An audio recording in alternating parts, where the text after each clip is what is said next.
Good afternoon, friends, followers, channel members. Happy Wednesday? Is it Wednesday? I think it's Wednesday today.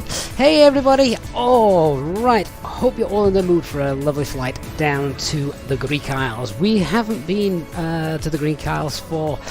I honestly can't remember the last time we went, so it's going to be nice to head down there. Sun will probably be setting as we get there as well, so should be a nice sort of dusk arrival, I'm guessing. Look at that view there with Vesuvius in the background. The departure from Naples as well is going to be something a little bit different to the norm, as runway 06 is currently in use, so we take off towards the terrain with a nice sharpish left-hand turn to keep us away from all that terrain as well. So plenty to think about and chat about. The flight times are around 2 hours, so loads of time to sit, chat, relax, chill as we head down, as I say, towards Greece. We're off to the island of Kos today. So GSX may have updated itself with remote anti-icing, or de-icing rather, but shouldn't be needed at all to today.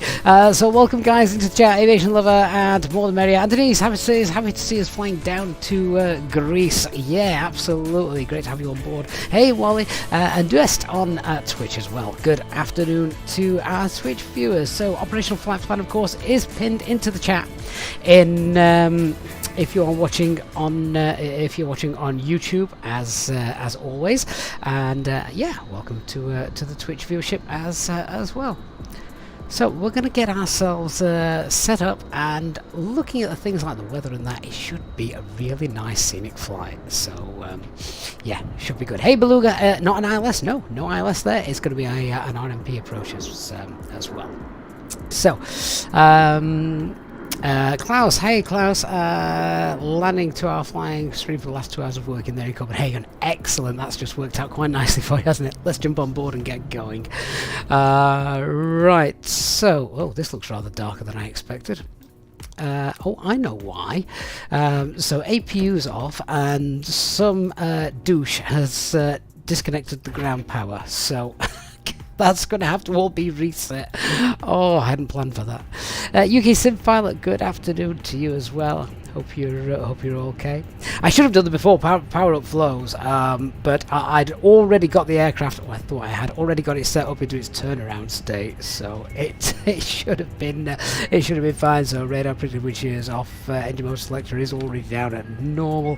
The engine masters, landing gear, and wipers, etc. We should now just be doing the sort of the power up flow. So we've got the battery on. We're powered up. The navs are set. Just hoping everything will sort itself out. There we go. Yeah, that looks fine. There's our 3 clicks. So technically this aircraft, it's the middle of the day, so everything's working. Yeah, we're just going to sort of do an after power flow. So we want the navigation logo lights, check there on. Brake pressure, yeah, that's in the green. Flaps are up, spoilers retracted, and the parking brake is on. Good. I think we've already got the init request in. Yeah, 1 hour 41 minutes. There you go. That's the actual flight time then. Hey, Captain Q, good to see you. UK Sim Pilot, mate. Mark, excellent. Thank you for coming on board. Enzino97, thank you for the sub. Ham Aviation and Waterpool Ducks. Yeah, so the external view, that was just on at the start. We're just going to get ourselves all set up now here. Oh, Vesuvius looks great there, doesn't it? Yeah, so that's done. I don't think we're on VATSIM, but we've no ATC just here at the minute, but that's okay. Let's go grab the weather, and then I need to start boarding. We're going to be pushing back hopefully within the next 30 minutes or so. So we'll do that. Zealous, thank you for the follow on Twitch. Where's the weather? Right. Quickly update that. So in my best 80s voice, wind is 070 at 5. Variable between 030120. Visibility is fine. We're scattered 4,000 feet, scattered 7,000. 11 degrees, and the QNH is 1016 with no significant changes. All right, let's go and check everything then. 1016. Yeah. and all the panel and everything, switching panel, that's all fine. Up to the FCU 1016, we'll get the constraints on, and initial climb out today is going to be flight level 1. What's happening with the first officer's displays? Just here. What's going on there? I definitely don't want autopilot 1 and 2 to be in op. Seriously, what's going on? What's going on there? Why are they not? Why are they not? Oh, right. Okay, they're still lying. They've got 6 minutes to run. So GPS primary appears to be working over on the captain's side, but should click into gear for the first officer. Oh well, we'll send him outside to do the external inspection. It's fine. Waterpool, have we ever been on Easyjet in real life? Oh yeah, definitely. Hey Baptiste, good to see you. And Chris from across the pond, thank you for being on board. Right, so I'm just going to come off Unicom for the moment. Check VHF2, yeah, that's stored as well. Like work and Matt, thank you for the follow. Right, let's get the APU on, then we can start getting everyone on board, shall we? In fact, just before we do that, let's just check out operational flight plan. Quickly go through this. There's nothing really that should pose too many issues for us today. COS is going to be a nice arrival. So we've got a payload of 13 tons, flight level of 30,000 feet. Nice tailwind pushing us down there as well. The alternate is Athens. Departing runway 06. Yeah. Galti 7 Golf departure. Plug fuel is just over 7.1 tons. Quick look at the more as we're going down. That's all nice and low, so decompressions won't be a problem for us. And then look at the weather over in Greece. Yeah, visibility and cloud base almost non-existent. Fantastic. In fact, that says there's no wind of any kind in COS. Well, there's no excuse for any poor landings then. So yeah, Elmstar, thank you for the follow on Twitch as well. Good to have you on board. Yeah, so great weather. Alternates have all got good weather as well. Let's just check what we've got. So winds becoming variable 5 knots, estimated to be around 01015. Well, that's good, because if we can get on runway 14, it means it's better for us. We're not having to fly down south and then come back up for the approach. So might save 5 or 6 minutes, which is good. Save that precious fuel as well. Just having a look at Athens as well, so that's our primary alternate, and that's fine. So yeah, everything looks really good. There's our flight routing then. What's this little area here? So isolated embedded cumulonimbus clouds up to 35,000 feet. Well, that could be interesting. It's a shame the weather radar doesn't work, because that would have been good if it did. We'll have some build-ups that we might need to avoid, so throw a bit of extra fuel on in case that is the case. And it'll be nice to see if the simulator actually shows that as well. Right, so that's all looking good. There's a little jet stream that is responsible, I'm guessing, for some of the tailwind en route. Well, so it's difficult to see what are the reasons we can have for throwing on extra fuel. In fact, just checking, what's our final cruising altitude going to be today? Because it's not going to be 30,000 feet. That's quite low. So actually, we're actually going to get up to 37. So 37,000 feet. That's fine. Eastbirds, good afternoon, mate. Hope you're well. Plug fuel 7.1. Oh, let's throw 7.5 tons on. 7.5 tons. I really am struggling for any reasons to put loads more on. So that's going to be fine. We'll go to our mass and balance page, set that up, 7.5. There we are. I'll get that on in a bit. Right, let's start getting that APU on them, get everyone boarded. So 3-second wait, 1, 2, 3, and that's done. Let's turn this up a little bit. Right, APU's sorting itself out, and let's check. I'm sure it'll all be working fine. Failures are turned on, of course, so there's always the chance that something decides to break, especially now Eastbirds is here. There we go, flaps open, good news. Right, let's start setting up the box then, shall we? So, init request. Waterpool Ducks, is EasyJet only in London? No, it's all over Europe. All over Europe. We're flying an Alpine call sign today, so European European flight. So with that, the Alpine call sign. So this is a real world route. Again, this is flown usually in the summer, not flown at the moment because this is much more of a summer routing. But yeah, it is a real route that they do fly when it's warm. Costing except for 8 today. We're going to be burning all that fuel. Fantastic. Ground temperature is 11. What's the tropopause? Is 29,111. That's quite low. Speaking of things being low and high, does anyone see the QNH in the UK yesterday? It was 1040. I mean, that is ridiculous. And that is really high. So lots of high pressure. Great for aircraft, particularly as it was as cold as well. Iris in it. Are they all working now? Yes, fantastic. So they're all aligned. Let's put in our final cruise level then. So 370, that's in. Alright. APU has been running for about a minute. Let's get the bleed on. Give that a minute. But let's tell GSX, come on, start getting people on board. So request boarding. I'm loving the new interface of GSX. I think that looks really neat, really nice. Right, we've got the cargo door open, so clearly, are they boarding down there? Oh, there's nothing much happening out there, is there? Right, okay, let's get back in the flight deck. So we're departing runway 06, Gulf T7 Golf departure. Insert, and then at the other end we're going to be, I'm going to try and get in on the RNAV14, save a bit of time. Winds and light and variables, so as long as there's no conflicting traffic it should be fine. What is our opposite end? No, we'll just board the crew and pilots are already on board. Let's just start boarding passengers. So crew's on board, come on, let's get the passengers on. Cabin crew, we're all happy with how things are up here, so now open the doors and start letting our passengers on board. Thank you. No problem. Couple 1 November then is the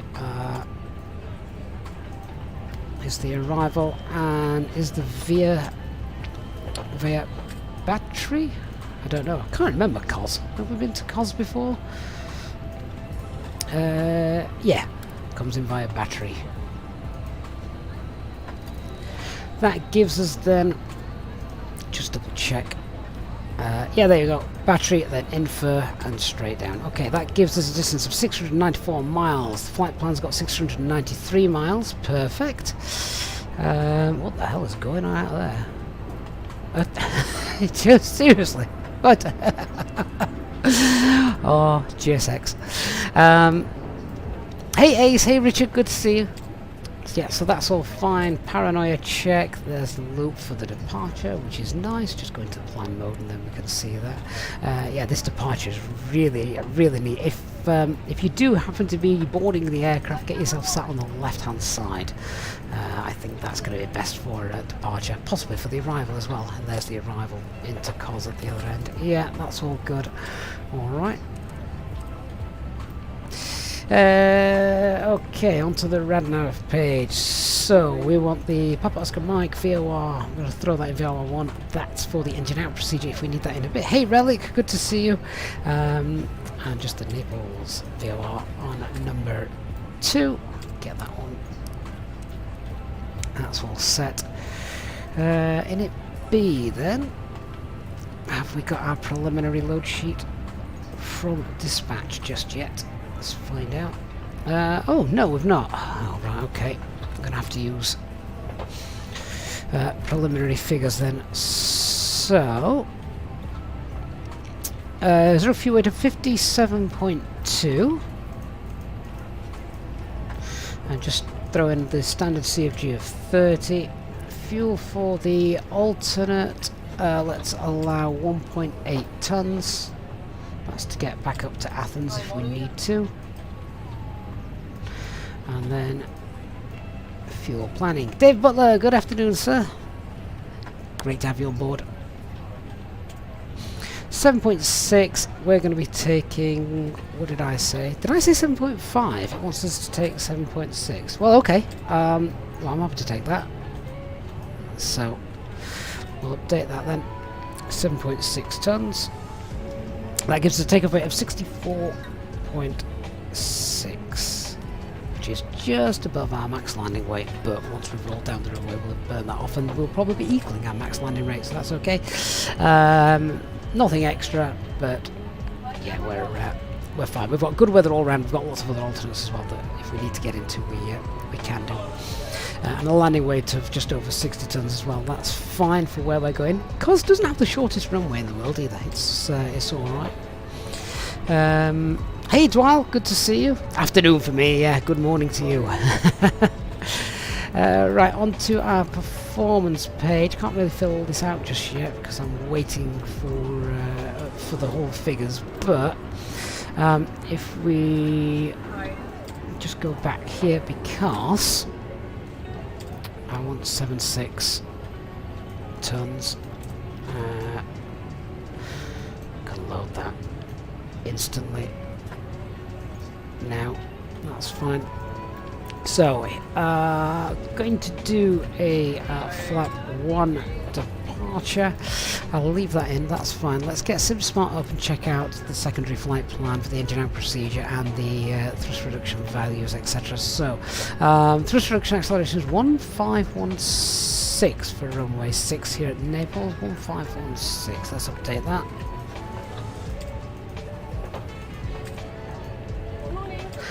Engine out is also 1516. There we go. Right, secondary flight plan then. Copy the active flight plan. And the engine out procedure at the POM VOR is a left turn to Ischia, holding point, and enter the hold. Alright, let's pop that in. Non-standard though, so POM, which is 5 miles away. After that, left turn to Ischia. And then we'll enter the hold. Inbound course was 056, and right turns already in. Right, check that looks good.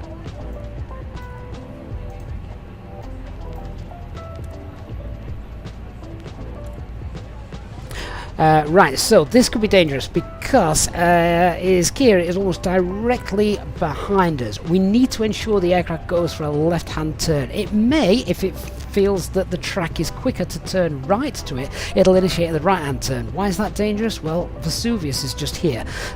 We don't want to be doing that if we've lost an engine because Vesuvius may win.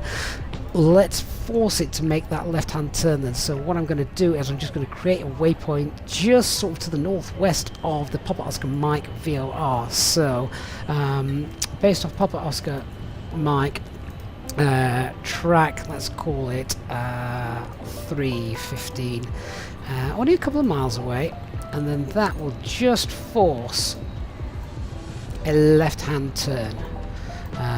There it is. There's that place bearing distance just there, and that will that will sort that out. We've obviously got discontinuity here, which I'll now join up. There we go. So it's forcing a left-hand turn away from Vesuvius to the holding point at Ischia. Once we're at Ischia, we're going to come back here to Naples if we've lost that engine. Pop that in here, and then we'll do the ILS 06 Zulu approach. No start, no veer. Yeah, so there we go. That's fine. We'll be holding Ischia, and then we can just go straight in down the approach, and this is then the go-around track. Right, engine out procedure is all done. Company messages come through. Have I finally got a preliminary load sheet? Yes. Okay. Is that preliminary load sheet or is that final load sheet? Oh, that's my final load sheet. What happened to my preliminary load sheet? I've just done away with that. Oh well, never mind. Get them doors back open.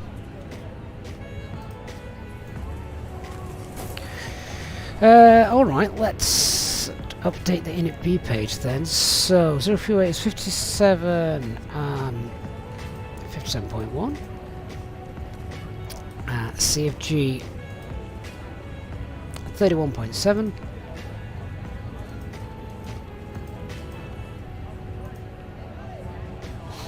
Takeoff weight is now 64.5. And we've got 7,600 kilograms of fuel in the tanks. Wonderful. So let me go, and now we can do our performance calculations properly. Kimchi, oh, thank you so much for the super chat. Thank you so much for your support of the channel. Says when he opens Microsoft Flight Simulator, his GSX says that he uses the trial version. So obviously GSX is payware. I'm presuming you'll need to register your product. I didn't realise GSX did a trial actually, but if that is the case, yeah, you're just going to have to register the GSX software, and you need to do that in the FS Dream Team installer, I think it is. So we're going to go flap config 1, don't need to, yeah, we can use flex, don't need anti-ice, flex will be off as always, 65, oh, try again, 64.5, and what was our takeoff weight CFG? I've forgotten. 29.8. Let's make a note of that because I'll need that later. Grab the live weather. We're using full length, I think, for our departure because it might just make sense to via alpha. Yeah, we're parked at 17, so I'm not going to muck about with that. We'll just use full length at alpha. So that's in. So it's 141, 141, 143.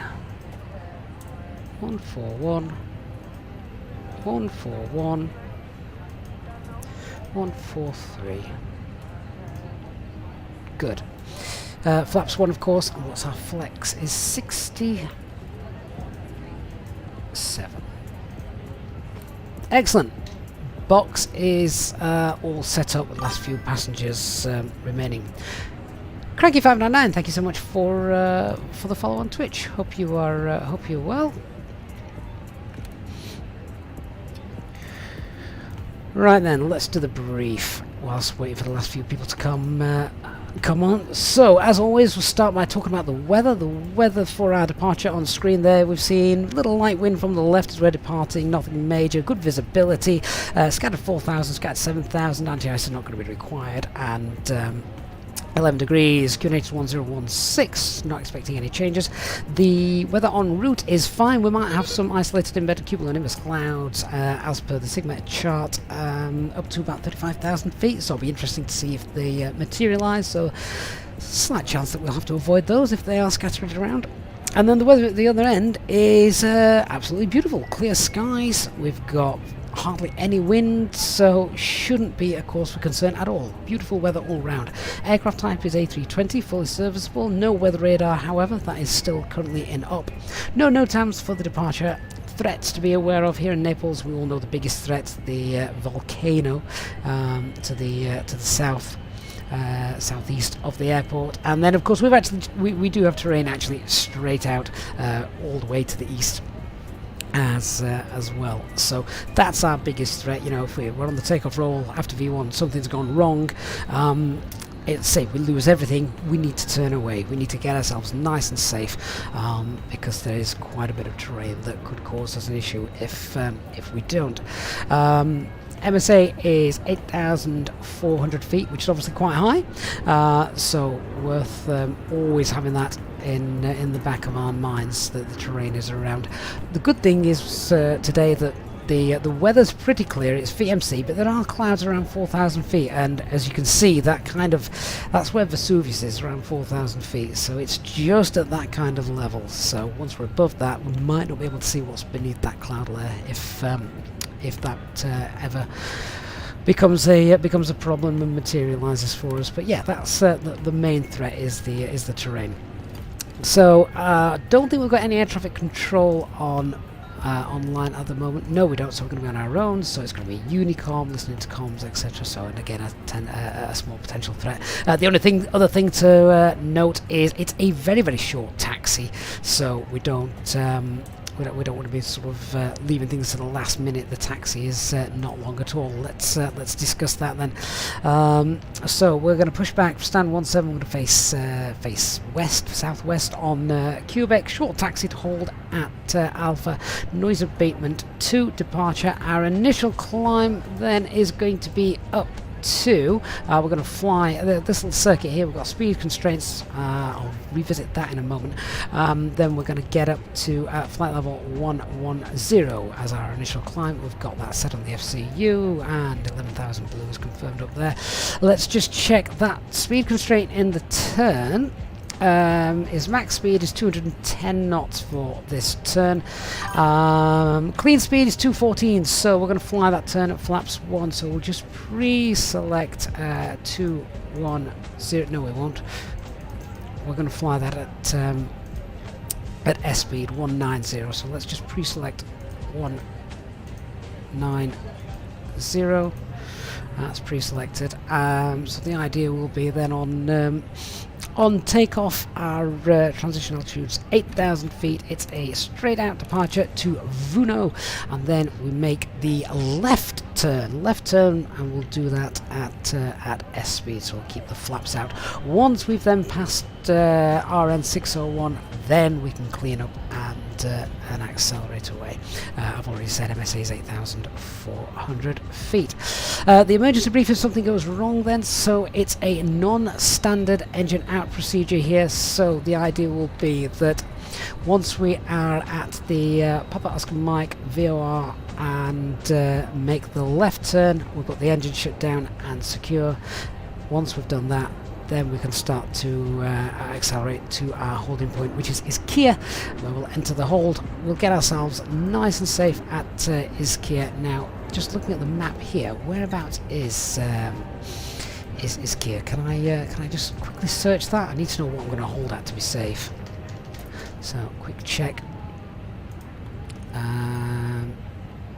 That's fine. So, am I checking the right one? There it is.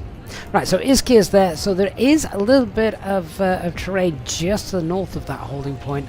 So if that is the case, that's at 2,500 feet. We can get ourselves nice and safe 4,000 feet, and then we should be clear of that, and it won't be an issue for us. Okay, so I think that is the brief all done. Sorry, I'm not paying too much attention to the chat guys at the moment, but we'll have plenty of time to sort that out and chat away en route down to Cos. I think all the passengers are now on board as well, so let's shut the doors. I'll get the bleed air on, so I forgot to do that. We'll tidy up the overhead. APU's ring, so we'll get external power off. Lights and seatbelt signs on. Ladies and gentlemen, welcome on board our Easyjet service. Please place your large bags into the overhead locker, wheels first, and keep your small items under the seat in front of you. These include laptops, handbags, duty-free and loose items of clothing.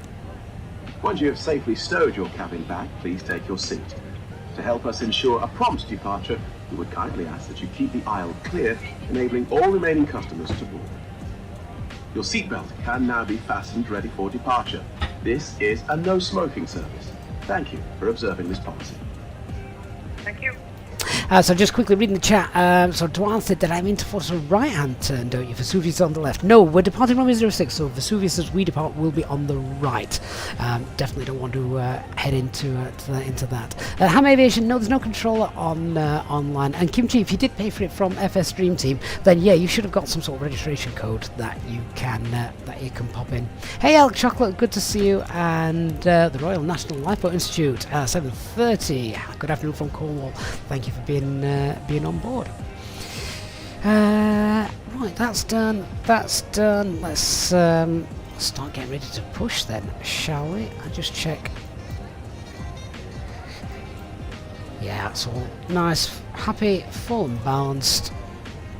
I think we're going to be ready to go. We'll get the ground crew into position.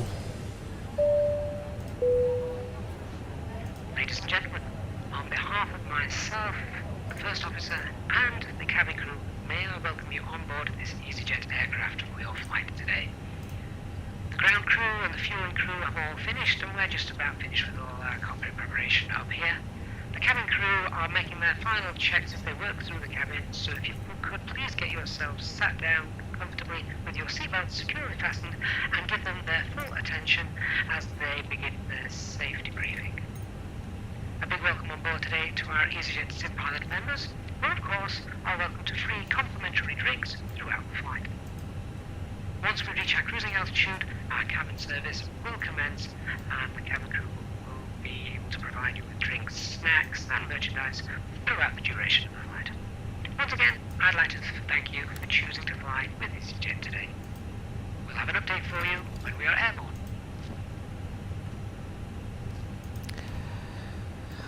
Okay, so let's wrap over to Unicom. Matthew, the voiceovers are done by an app called Self-Loading Cargo.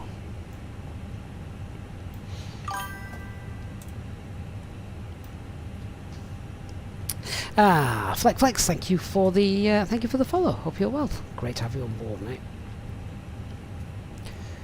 Right, so cockpit preparation, aircraft acceptance has been completed. Fuel quantity is 7,560 kilograms. Seatbelt signs are on. Adheres. We've got 3 navs there. Double check that actually. Yeah, we've got 3 nav greens. That's all fine as well. Ooh, last day of the AirX cycle. So anyone flying tomorrow, be sure to update that. The Barrow FQNH is 1016, set and cross-checked. Right, let's prepare for our push.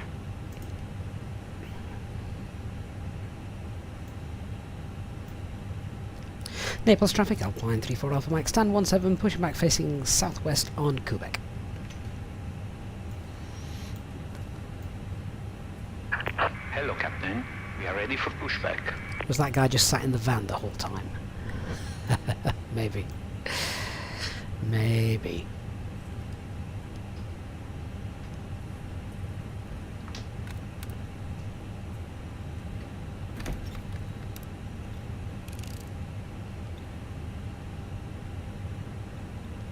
Departure check completed.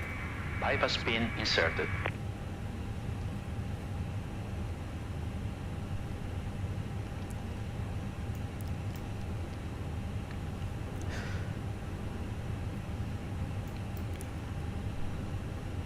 Right, so beacon light is on, acupressure is in the green. I'll get the transponder on.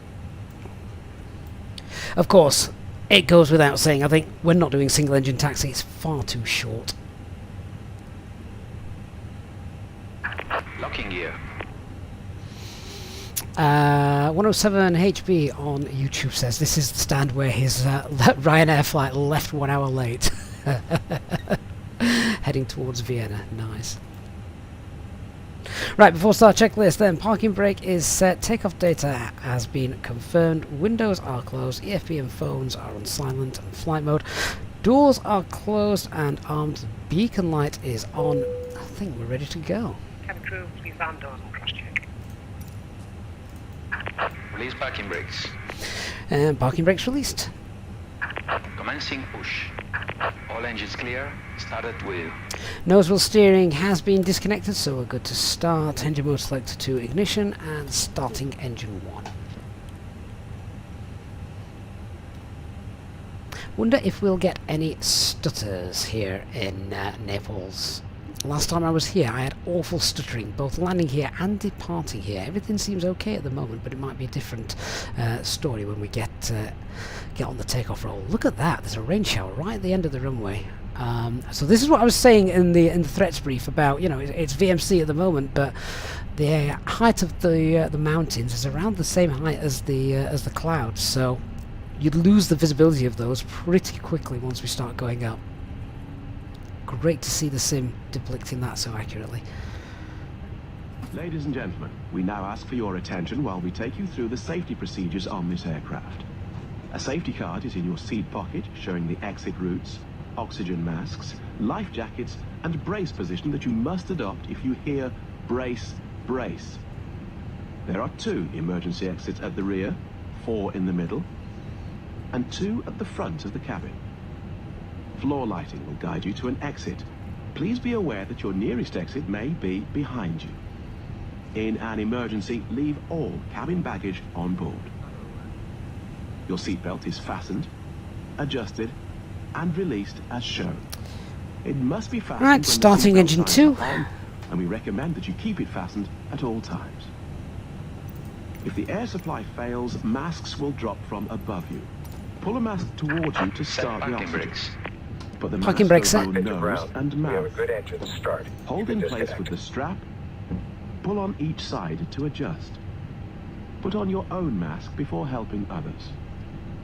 If we land on water, take the life jacket from under your seat. Put it over your head. Pass the tapes around your waist. Click together and pull the strap to adjust. Do not inflate it inside the aircraft. When outside, inflate by pulling the toggle. If it fails to inflate or needs topping up, blow into the tube. There is a light and whistle for attracting attention. We also carry flotation aids for children. Your tray table must now be stowed, armrest down, window blinds open, and seatbelt fastened. So I'm just waiting for the ground crew to disappear and engine 2 to finish its startup. There we go, engine 2 is available, ground crew are unlocking the gear. So engine mode selector back to normal, APU bleed off, anti-ice not required, APU masters can come off. Let's arm our spoilers, rudder. Tow truck disconnected. Flaps Bypass 1, pin removed. and we'll set the trim. Left is clear, right is clear. Left clear, right clear, so clear on both sides, fantastic. Goodbye to the Menzies pushback tug. Off for some more pizza. Smithwood 2-1 on Twitch, good afternoon. Yeah, after start checklist, so anti-ice is off. Ecam status has been checked. The pitch trim is 29.8% set and our rudder trim is neutral. Now remember I said it's a nice short taxi, very short taxi, in fact you can see it's only just here. So let's do our flight control check, so full left, full right, neutral, full up, full down, neutral, and the rudder, full right, rudder, full left, and neutral. Okay, good stuff. FMA, can the rapid decompression be simulated? I think it can in the Fenix. Remind me in the flight, and if in the cruise, we can have a look at all the failures and do our best not to press any. Crazy Gamer UK, good afternoon. Right, after that checklist is done, so let's go back on comms. Naples traffic Alpine 34 Alpha Mike, taxi now via Quebec holding point Alpha for runway 06. So taxi lights on and auto brake to max, get our ground weather radars on, etc. Definitely want the terrain radar on in a place like this. There it is. Okay, let's go.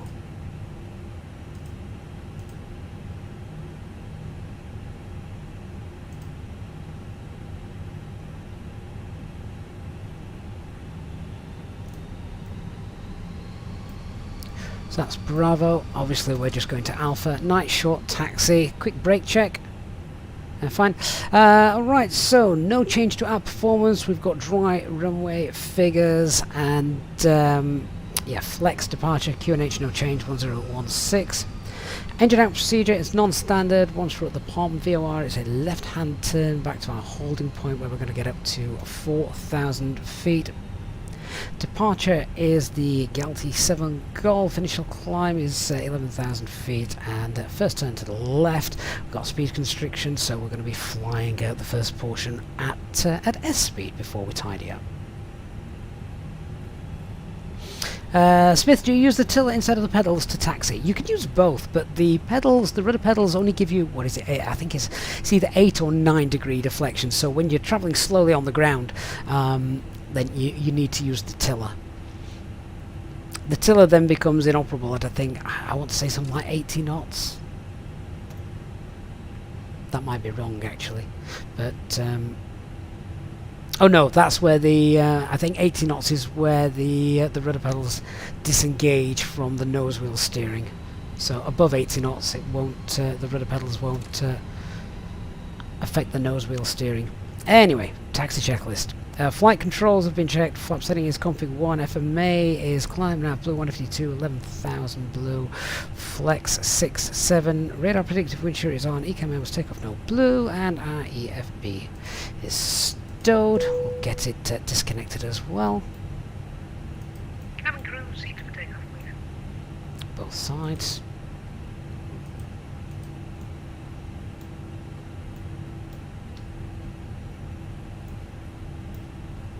Oh, where are you going?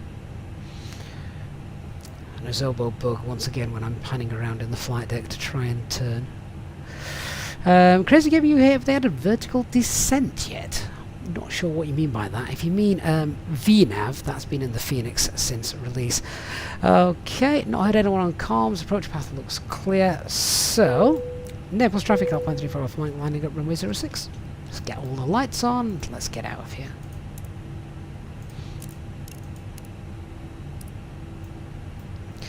And TCAS. Packs off.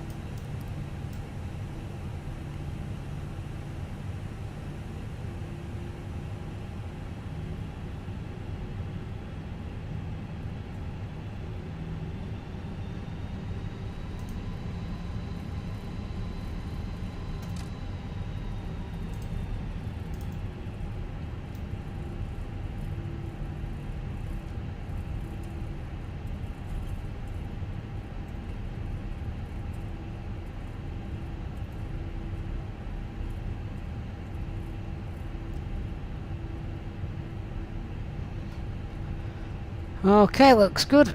I'll take it off towards the end of the terrain then. So, final paranoia check. Everything's good up there. Everything's fine down here. Let's go. So, take off. Start the chrono. Half side stick forward.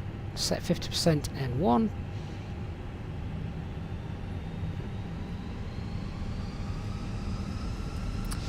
Engines are stable, set takeoff thrust. So man flex SRS. Slight wind, remember, coming in from the left, but it's not very strong, so don't imagine too much rudder inputs needed. 80 knots, side stick neutral by 100 knots. There we are. Checked.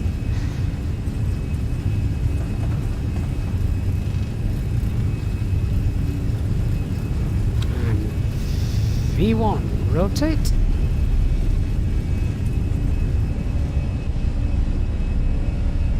Nav. Positive rate climb, 0.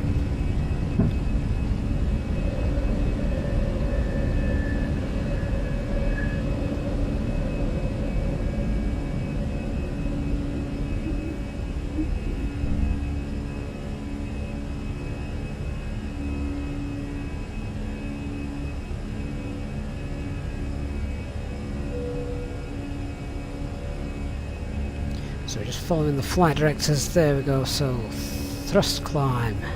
Climb. Get all top out the one engaged. 190 knots pre-selected. Packs on. It does feel a little jerky. I don't know if you can see that on stream.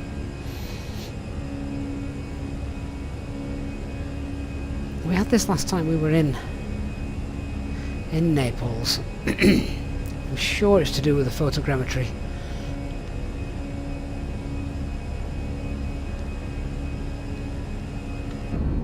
So there's Vesuvius over to the right. And we're going to make a hard bank over to the left in a moment.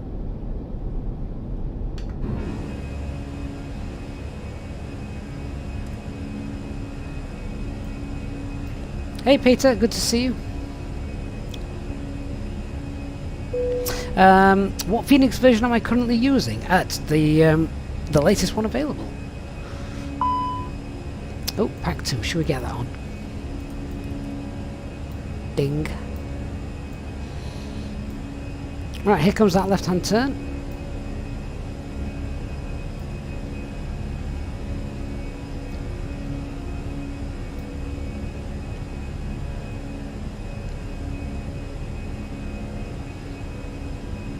Baptiste, am I using the Google Maps mod? No, everything that you see down there is default. Smithwood, I am using FS Realistic, yes.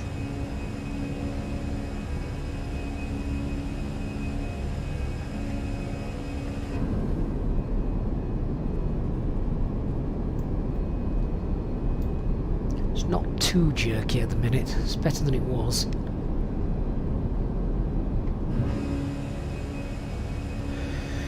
Right, we'll start blasting through all these bulging clouds now, and looks like temperature is within icing range, so we'll get the anti-ice on just in case.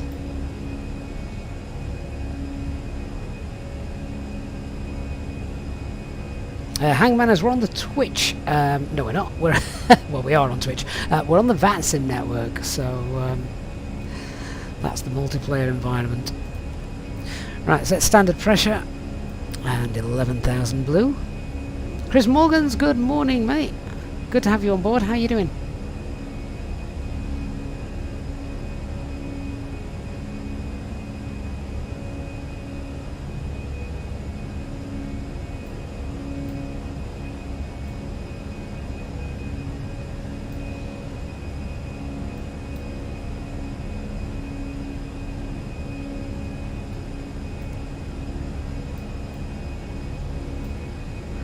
I think the simulator's got those cloud layers absolutely nailed. Dead on.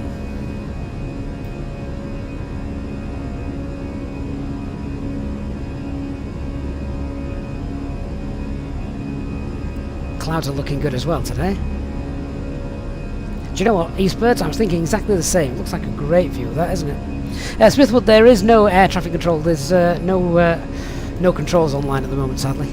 That might change as we get through the afternoon. Fusel, yeah, this is a standard map. It's all default. Chris, you're just easing into a new working day. I'm trying to just ease out of mine. That's sun in our eyes.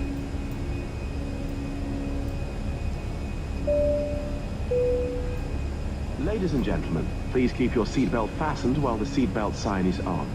We recommend that you keep your seatbelt fastened whenever you are seated. Toilets are located at each end of the cabin.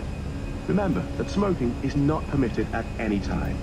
This includes e-cigarettes. Okay, so there's the airport we've just departed from. There's Naples. Great scenery around it as well. Looks nice and realistic. Vesuvius is over here. I'm going to make a little turn towards it in a minute, but we're obviously much higher than Vesuvius now, so that's out at 4,202 feet, which we're well above it. In fact, we're getting close now to 10,000 feet, so we can disregard the speed restriction. We're going to push to manage speed. We'll start to accelerate away as we pass S speed. Let's tidy up. So, flaps 0. Spoilers are now disarmed. And yeah, we can get the lights off if I can find the click spots. So now at 10,000 feet, we'll get airports on the EFIS.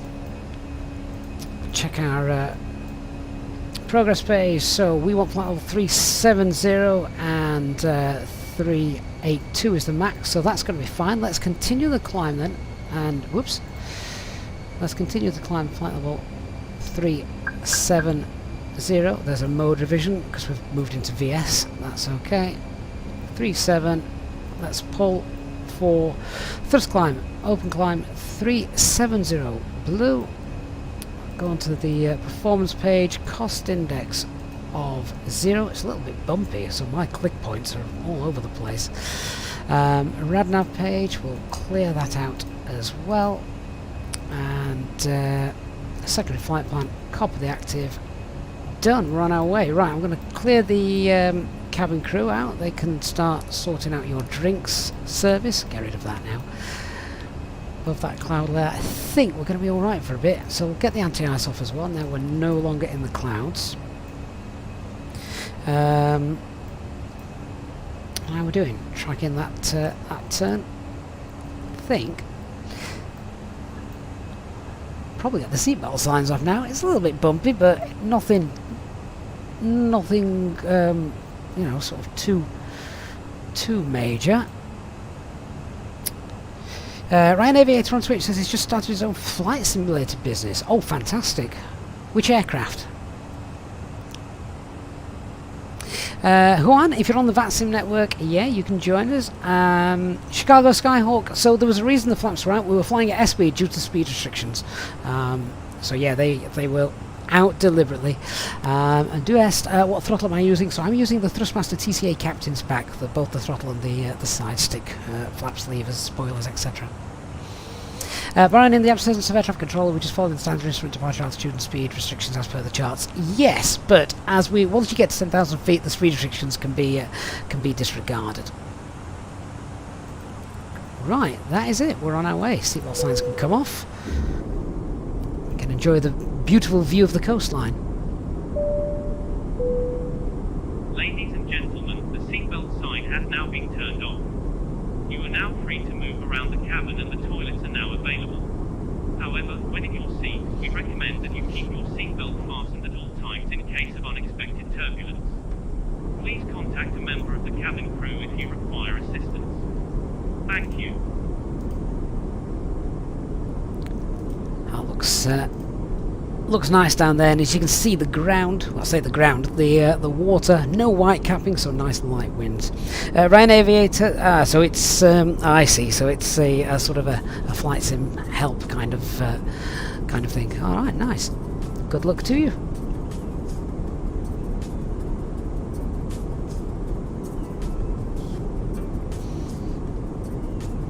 So the flight time today in total is about 1 hour and 40 minutes. We'll get up to cruise, then we'll do our checks, we'll get en route weather, see what's happening in Greece, see if I can justify a landing on runway 14, which would be nice, save a bit of time.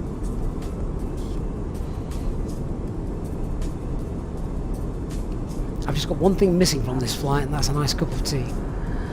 Might have to go and get one in a bit.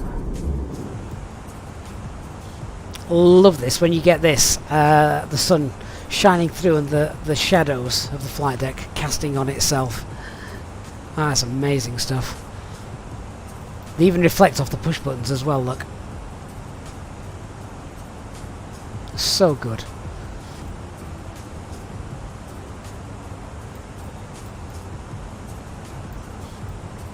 In fact, it's that good, I can't even read the screens because of the reflections on the reflections on the primary flight display. Jet Magic, those views are awesome, aren't they? I can see why we've got a on the SIGMET chart a report of the build-ups, because well, you can see them all over here. Ours are a little bit further out, so we will have to see what happens.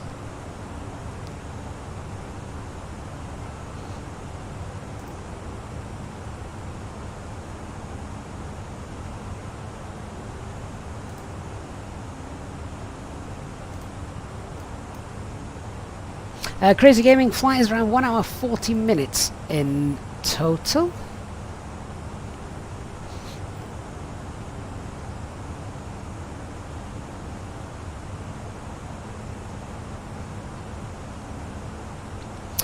Smithwood says he on Twitch had to manage the space on the community folder because couldn't update Microsoft Flight Simulator, too many add-ons and liveries. That's it, isn't it? The Flight Sim community, both freeware and payware, the amount of mods that are now available is just insane. You could go on forever. I'm slowly starting to get to the point where I'm thinking, I think I've got about 200 gigs spare at the moment, which is fine, but you don't want to be getting to the point where you're running out of space. Right, so there's our flight route. We're pretty much over land for the majority of it, just that little bit of the Ionian Sea to pass. But other than that,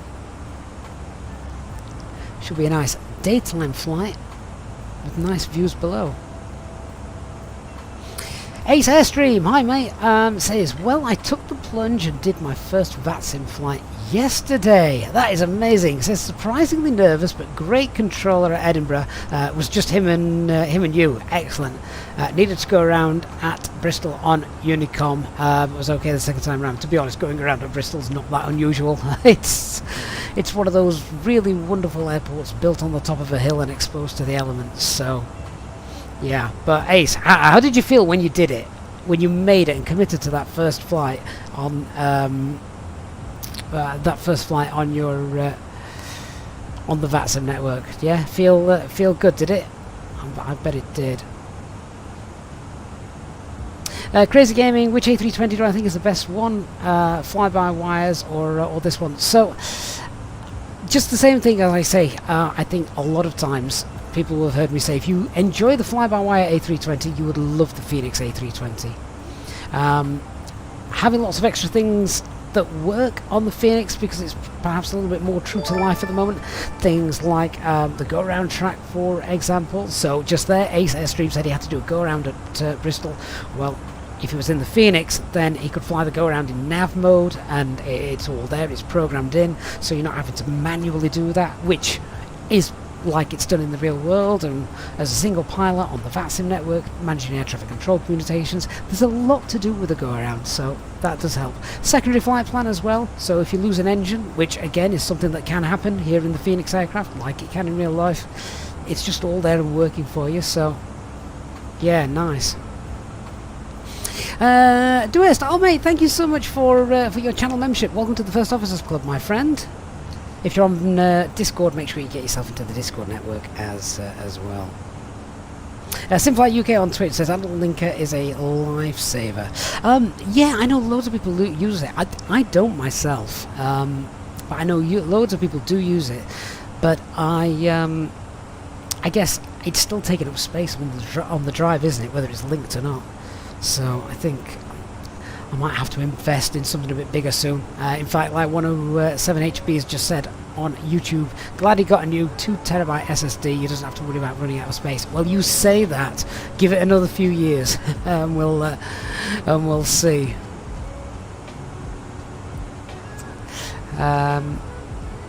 HB also says when he did his first VATSIM flight, he was surprised at what a difference it makes from flying in multiplayer mode. Yeah, obviously VATSIM respects all the real world rules, if you like, doesn't it? So you've got to be, you've got to be on it, kind of thing. Flight, so any news about self-loading cargo? Absolutely not. Matter says fly-by-wire has no top of descent marks at the minute. Right, so fly-by-wire does have VNAV, if you want to call it that, or managed descent mode, because we're not Boeing. In the experimental version, so if you have the experimental version, then yeah, it it does.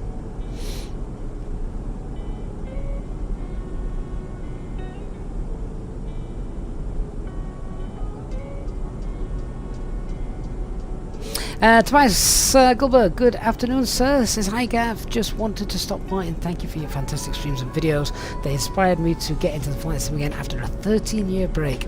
And VATSIM for the first time last night. Another VATSIM Virgin last night. So both Ace Airstream and Tobias jumping into VATSIM for the first time last night. Excellent. How did you get on, Tobias? Where did you fly to and from? Which aircraft? Do you know, I've noticed this. The VATSIM network now, compared to what it was sort of pre-Microsoft Flight Simulator, is so much busier now with pilots and air traffic controllers. It's wonderful. Now, I know when Microsoft Flight Simulator first came out, lots of people were, on the VATSIM network thinking, well, these are just gamers that are going to come in and ruin it. But I actually think the opposite is now starting to happen. They may have started off as gamers, but they're now starting to take a lot of it really seriously, as should be done on VATSIM. So it's making the skies a bit more crowded. It's making the world a much more of a living world. And when you've got air traffic control on there as well, it's brilliant. It's beautiful. And I think the other thing that's helped is so many more people now are working from home. So yeah, they're working from home in inverted commas with flight sim on a second screen. So another reason I think VATSIM is getting busier and busier. So yeah, it's wonderful. Ace says he was complimented on his phraseology, which is all down to watching this channel and others using VATSIM, so it all felt natural. Did it speak for some instructions to be repeated? Scottish control with an accent. Well, Ace, that's not entirely just down to you. Several times you'll hear me say, yeah, just say again, particularly if we're not in the UK at the time. And that's one of the other things, isn't it? Yeah, you've got air traffic controllers that sound like they're from that part of the world, which is wonderful.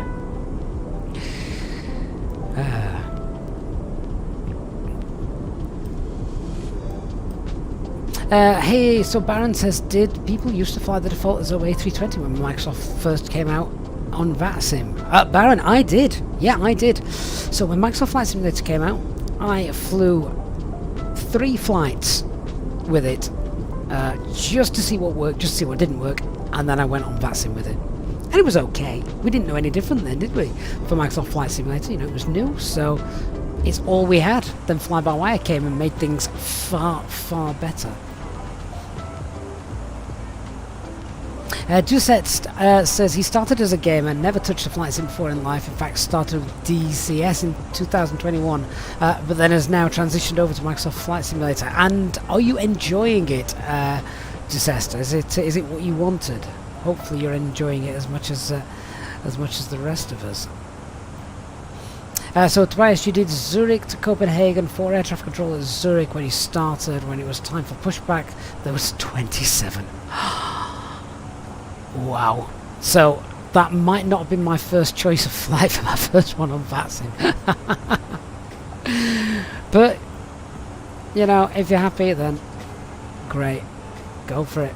And if it worked, even better. Hey, Paul says, I'm very well, thank you. He's just got out of school. Brilliant. RNLI, how amazing does the simulator look? Oh, it does. From almost every angle. Even if you look outside. Ryan Lewis says, what was my favourite default plane when Microsoft Flight Sim first came out? Well, I still spent most of my time in the Airbus.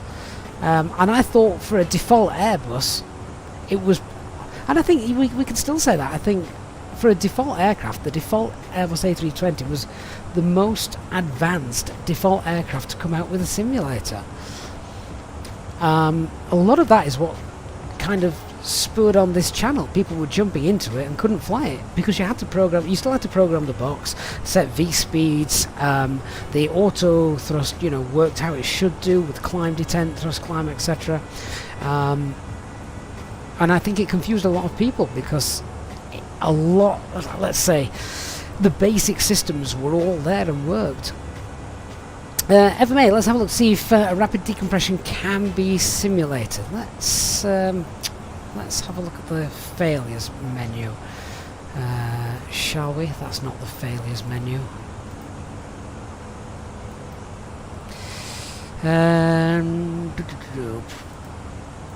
So packs, trimmer, cargo, recirculation, ventilation valves. Okay, is it under pressurization? Is that? Information, doors, flight controls, that's it's probably not going to be under the oxygen pressure, no.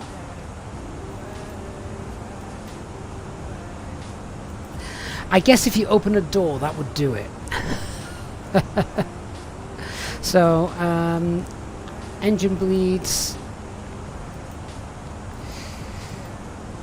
cross bleed, APU pack valves. Yeah, so I think that there might be a way to do it if you, I don't know, if you can open a door.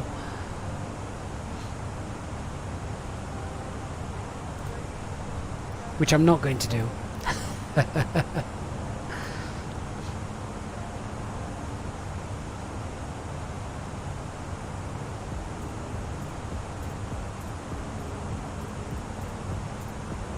Kara says last night it was very busy going into Swiss airspace. Poor bloke on a flight all the way from San Francisco to Zurich had to go into a holding pattern in French airspace. That sounds completely realistic, Kara. So that's exactly what you want, isn't it?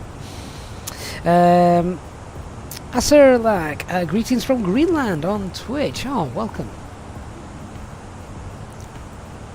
The days starting to get a little bit longer in Greenland. They are here. You notice it now from week to week when you do similar things every week, like take the kids swimming or take the eldest to football. I'm noticing now as we're doing it in the evening, actually it's a little bit brighter than it was last week. Or I don't recall doing it in the daylight before. Tobias says, luckily he had prepared for VATSIM for almost a year, so it went great, even though there was a lot more traffic than he would have liked. We'll try and find somewhere a little bit more calm for next time. Fair enough. Right, what we got? About 1,000 feet to go, then we're going to be at our top of climb.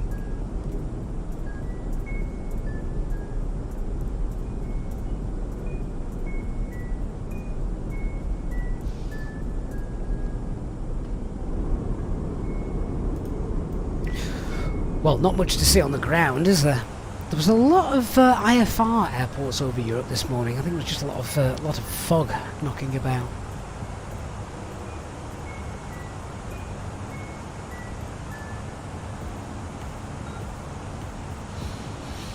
But yeah, 1,000 feet to go, and we should be on the ground in about an hour and a half, I'm reckoning, which should be fine.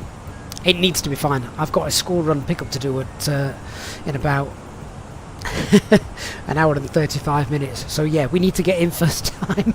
I mean, unless I absolutely cock something up.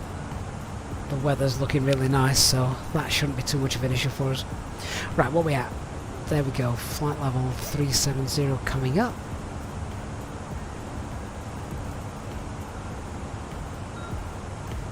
Andre, good afternoon, sir. Good to have you on board.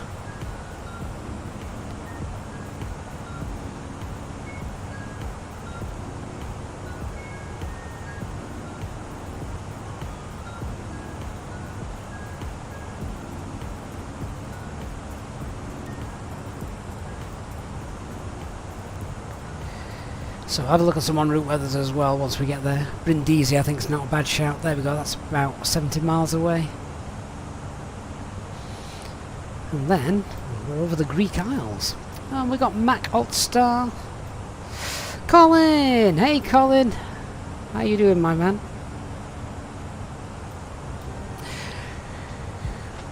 Right, just wait for Alt Cruise. There we are. So Alt Cruise, TCAS can go to below. Perf page, cost index of 8 can be resumed. And we'll cycle through the SD pages. Hey Carrot, so what's the reason for setting the cost index to 0? So what you're doing then is basically, the short answer is it gets you up to your cruising altitude higher. The long answer is when you lower the cost index, you lower the speed at which the aircraft is going to fly.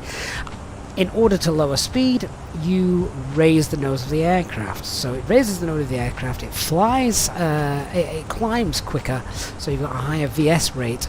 So yeah, it gets you up to your cruising altitude quicker. Not all airlines do this. This is just a standard operating procedure for the big orange aircraft. Yeah, that one. So I don't know how common it is amongst other airlines. It's just something I do on here. Right, let's cycle through the SD pages, make sure we haven't broke anything or we haven't got a fuel leak or anything daft like that. Ladies and gentlemen, from the flight deck once again, just to let you know that we've reached our cruising altitude for today and we are not anticipating any major delays or bad weather ahead, so we should be arriving on time as planned. The cabin crew will now start to make their way around the aircraft, so please make sure that the aisles are clear of any items you may have, and I invite you to sit back, relax and enjoy the flight. A reminder that our Easyjet Sim pilot members are able to take advantage of free drinks throughout the duration of the flight. Thank you, and we shall have an update for you shortly.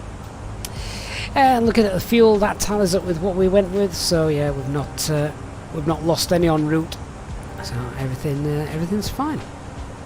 Yardi, good afternoon to you, hope you are well.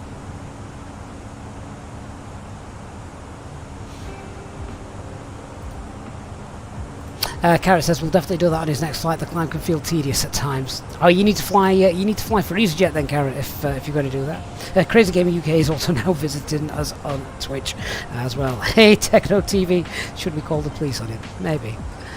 Right, let's get some en route weathers as well, shall we? We'll do that in a second.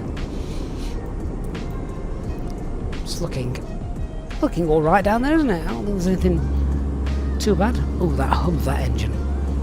Awesome.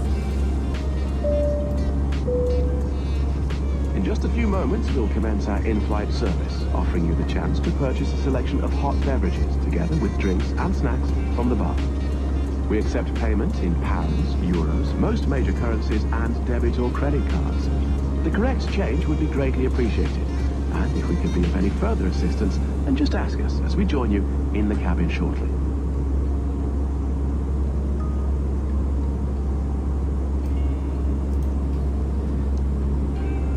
It's a bit hazy as well, isn't it, today? It's not just the clouds, but a bit hazy. But just look how sort of...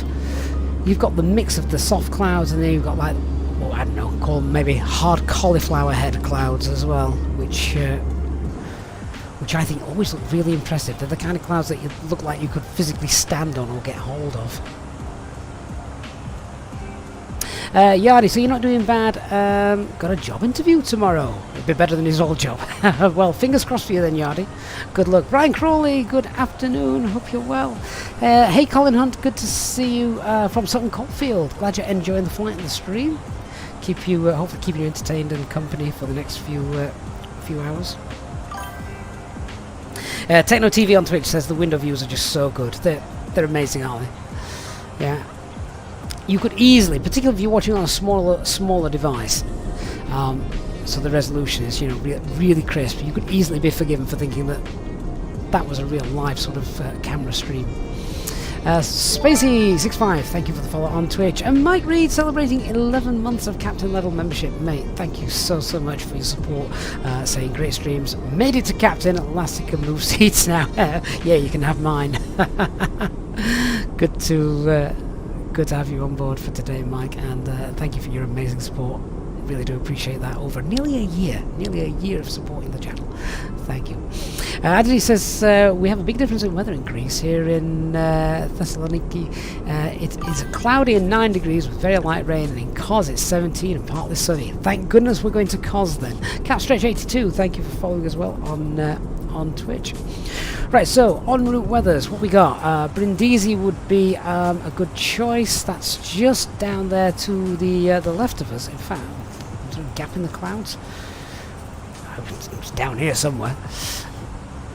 Yeah, so let's see. Brindisi.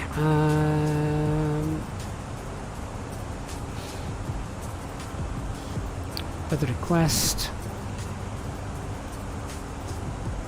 It says Bravo Delta, isn't it? Is it LIBD? BR.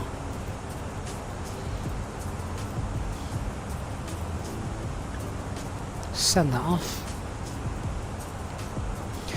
And if we look a little bit further afield, we've got Lima Golf Kilo Romeo.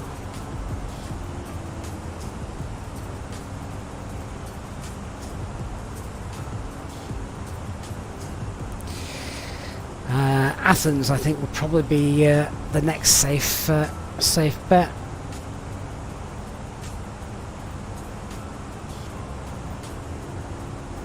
So we'll check that out as well.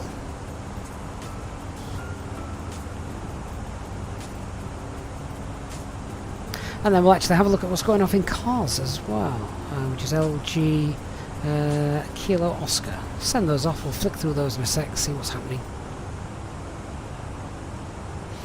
Hey Barry, good afternoon. Says perfect to streamline sets of P3D. I've never had P3D, I've never flown on it or anything. But someone was telling me the setup for P3D is just an absolute nightmare. Is that right? Yari, what scenery have we got for Kos? I have no idea. That is also the problem. When you've got that many sceneries, you forget what you've got and who made what and things like that. So it's just, yeah. Alright, Brindisi, what have we got? Oh, it's raining down there, 5 kilometres, but it's still Cat 1, wind 080 at 15. So a bit of wind. I've forgotten where that is. Where is it? I know you can get a 320 into it because I've landed there. Lima Golf, what is it? Kilo Romeo? I can't remember the name of it. Where is it? Oh, it's Corfu! Of course it is, Corfu. Yeah, so I knew it was a decent airfield. Light wind, visibility is good. Yep. So Corfu's wide open. Athens then. 03013, 030, so that's straight on their runway heading, so 30 knots down the nose, good visibility, that's wide open, and what have we got here? We've got no wind, cav okay. I don't think we could have asked for much better, really. Just lots of high-level cloud. YS Gaming says, oh wow, it's a game, nice. YS, I have to ask, and this is, you wouldn't be the first to think that this was real. Did you think it was a real aircraft, real sort of like live stream? Crazy Gamer says P3D is not that bad to install. I say I've never done it, so I'm just hearing it sort of second hand, so to speak.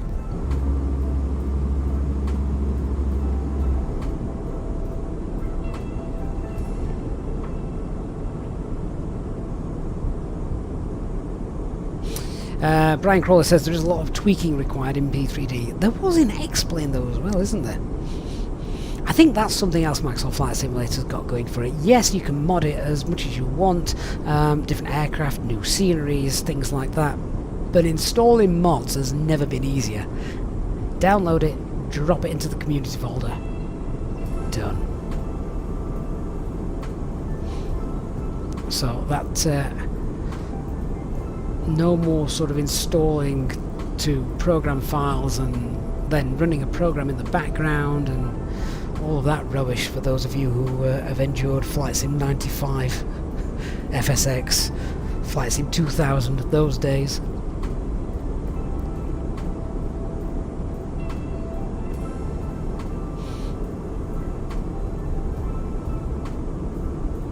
An X-Plane could. I'm not talking about X-Plane 12. I've not really got on board with that. But X-Plane in the past, again, scenery, the way you had to sort of load it in and things. It just, yeah. I will say that for Microsoft and Azobo, they've made it straightforward. Aeroplane, thank you for coming on board. Hope you're well. Brian says also lots of external applications required to get the weather and the base scenery. You owned every single Orbex edition for P3D. Yeah, all running in the background. Which of course took up computer resources, didn't it? What always used to annoy me with Microsoft Flight Simulator though was the out of memory, the OOMs as they were affectionately known. You just get so close to completing a 4-hour flight, and then as the scenery was loading in at a European city, bang, you are out of memory. Airplane, face cam, God no, I've got a face for radio. Barry says you know all of the downsides of P3D, but you want to be able to complete tours for his virtual airline. So have you got to do that in a specific aircraft, Barry, is that why?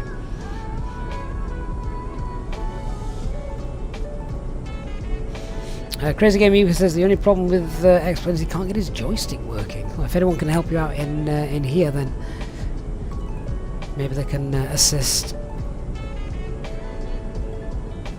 Right, I think we're over the sea now.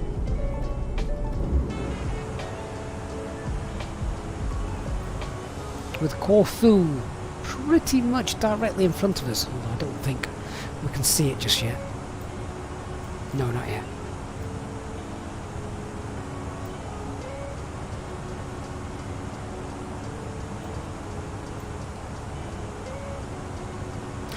Right, so the cabin crew service has started. If you have Easyjet points, then you can use them to purchase bacon sandwiches, grab yourself a coffee, a beer, a gin, a whiskey, bacon sandwich, and anything else.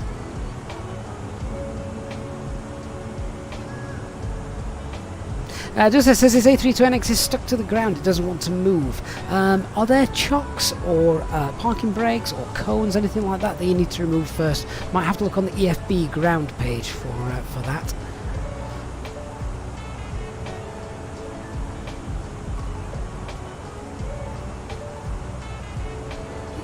Is that COS in front of us?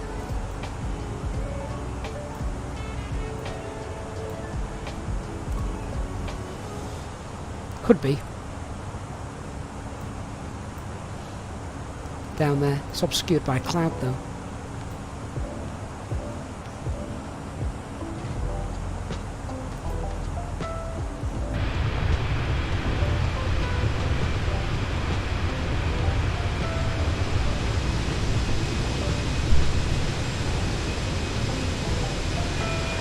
So we've got Italy behind us, Greece ahead of us. I can't really see too much. Look how hazy it is down there. So hazy.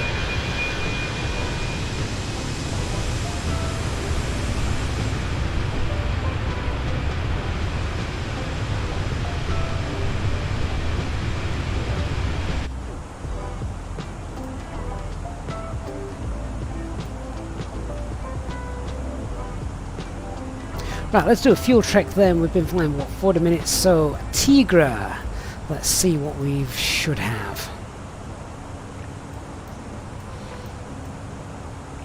How much extra did we take? We had a plug of 7.2. We took 7.6, so that's 400 kilograms extra. We've got the contingency to add in, which is another 200, so that's about 600 kilograms extra on plug. So there's Tigra, so we should have about 5.2 tons of fuel. What have we got? Oh, look at that. Just under 5.2 tons of fuel, which is fine. That is absolutely perfect. Hank Bully, thank you so much for the follow on Twitch. Hope you're well. Loads of Twitch viewers today as well, which we've got 44 people viewing on Twitch, which is actually amazing because we're obviously bigger on YouTube than Twitch, but it's nice to see the Twitch viewers as well. So give us a wave, say hi. Hope you're well.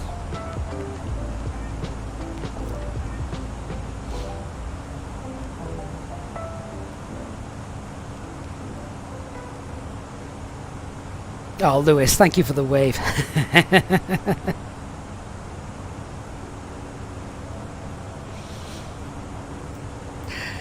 Incidentally, for those of you that have got Amazon Prime, you can support the channel, of course, for free on Twitch with Prime subs. So if you wish, you can head over there and do that. Crazy Gaming, I'm waving back to you as well. Or were you waving back to Lewis?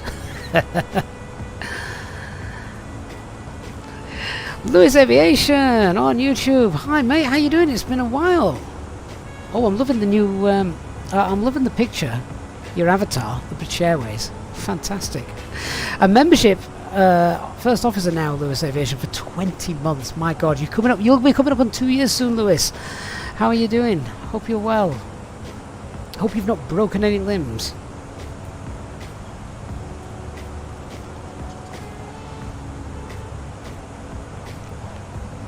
Oh, I'm gonna have to go and get a drink, you know. Maybe a hot cup of tea or something. We've got about an hour and a bit until we go down. No, an hour and a bit till we land. Top of descent is estimated to be when? 15:23. So what's that? Oh yeah, it's about 40 minutes. So Lewis Aviation, 20 months. I know, the time's flown, right? You've been okay, but obviously busy football training last night. I've been well, Lewis. I've been well. I hope the career's going well as well. I do think of you. It's a tough sport to be in, isn't it? Cricket history, is it running? I'm sorry, is what running?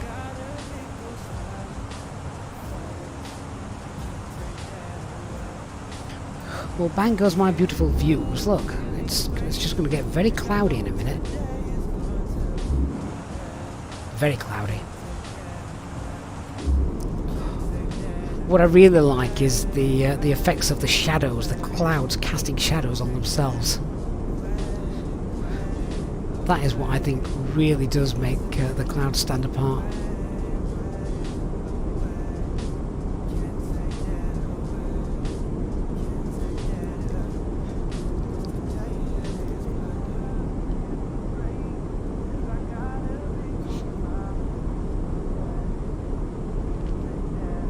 was just looking to see if we've got any air traffic control online. So we've got clearance delivery is online at Athens, but that won't affect us. Unless now sort of a passenger has a heart attack or anything daft like that.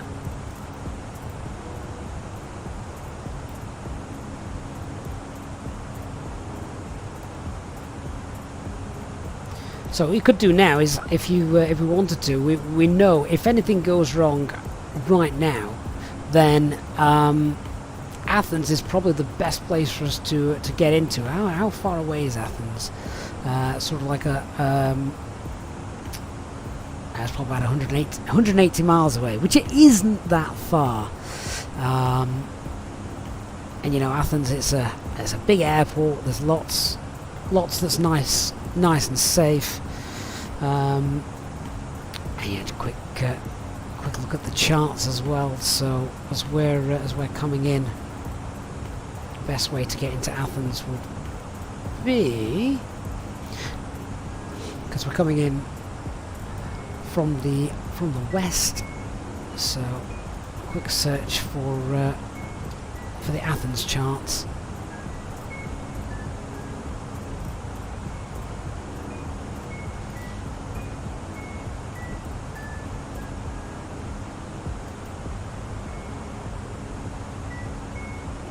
So yeah, actually we're coming in via Kilo Oscar Romeo as well, aren't we? I think. Did I see Kilo Oscar Romeo knocking about?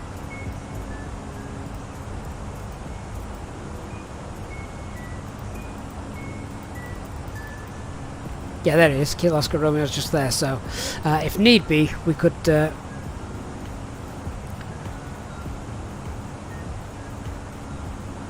that arrival, which sort of brings us in. And that gets us on 03. They'll be using, I expect 03 left is the normal runway they use.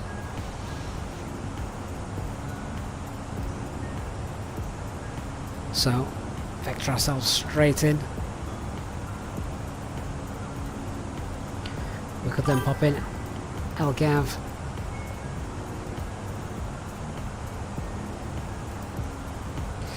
Uh, 03 left. The Zulu arrival.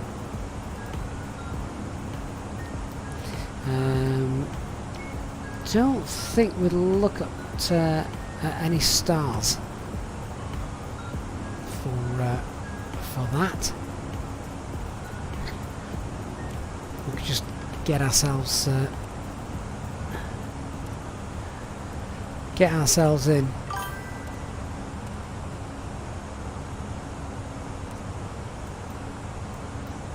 So, no star.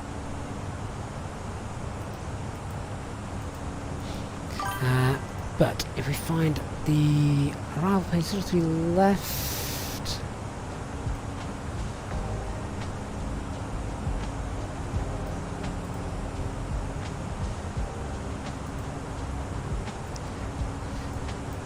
well, we could come in by Echo Golf November actually. Pop that in. There we go. And if we just want to check that out, see what that looked like.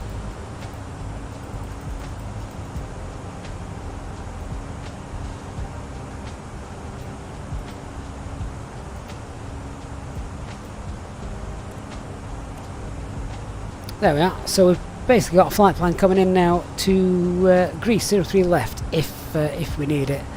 And it's already done. Saves us a bit of time. In case, I don't know, anyone gets taken ill or something breaks, we need to go down. Job's done.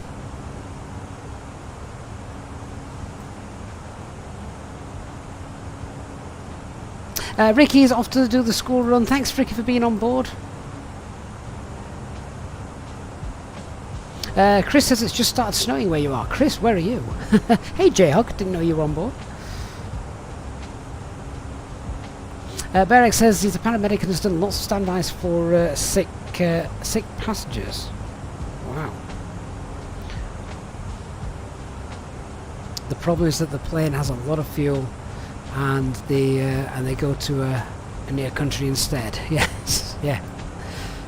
Andre, one question. Radnav is automatic. He's from Lisbon. Whenever he tries to land there, runway 02, the Radnav page has no data. I don't have ILS or RNAV. What's wrong? Andre, you need to select the approach from... It depends which aircraft you're talking about as well. But you need to select the approach from the flight plan page. And then it should all auto-populate itself for you. Scotty, hello. Hey, Ned. Good to see you.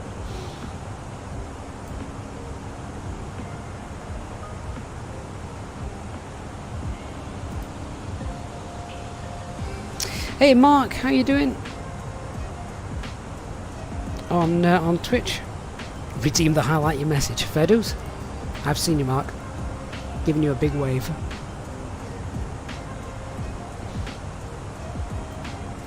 Ooh. What's everyone having for tea tonight? I've got steak and chips lined up, which is not the healthiest tea in the world. It's not even the most exciting, but definitely one of my favourites.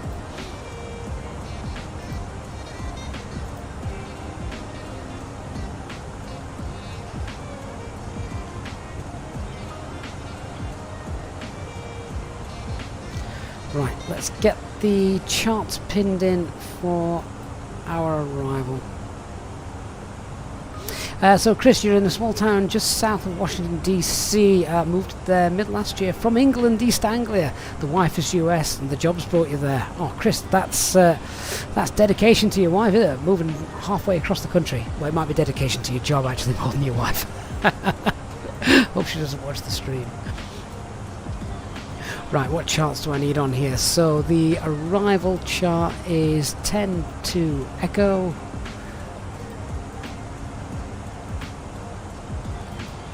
The approach is going to be the 12-1. And I'll get some ground charts up as well.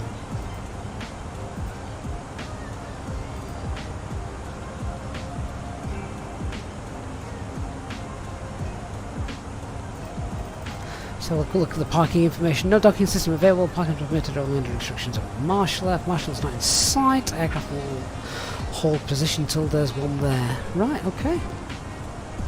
That's fine.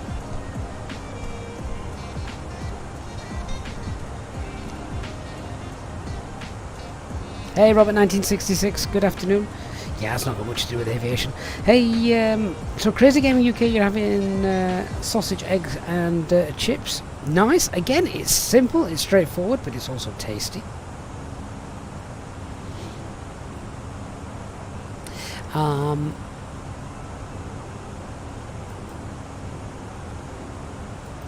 Just checking there's nothing else on here. Startup pushback taxi.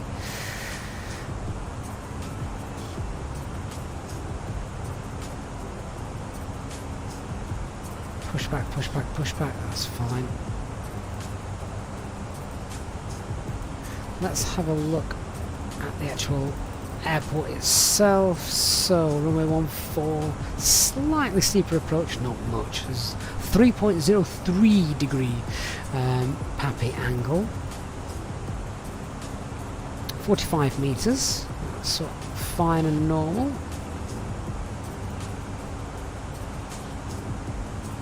So we can actually turn around on the runway if required. That's the only issue. See, this is the issue. We could land runway 14, but then we're going to have to backtrack. If we land 32, we're straight off at Alpha 1, or even at the end. So which is going to make more sense for us? The winds are light. So let me just nip on Flight Radar 24, see what's happening with regards to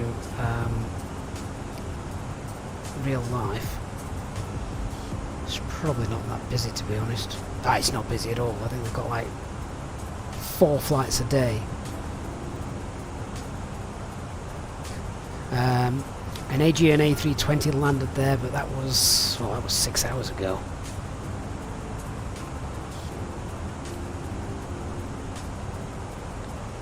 And funnily enough, it looked like it actually had a go around.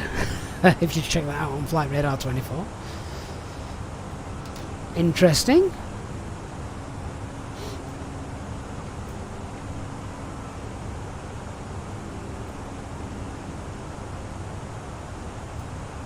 Yeah, I still reckon we're going to get in on runway 14 and we'll just backtrack.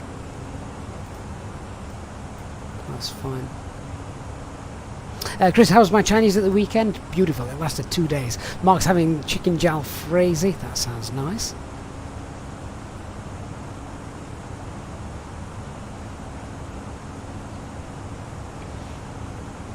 And Eastbirds, you're eating Vietnamese caramelized pork belly and fried. Oh wow, that sounds absolutely stunning. Aerial Aviator, homemade lasagna for tea. I like lasagna, I've just not had it in so long.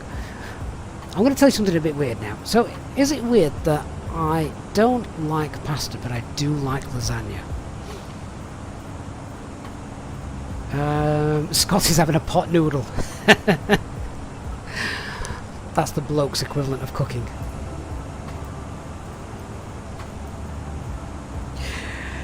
Right, yeah, so I'm going to go runway 14 RNP arrival.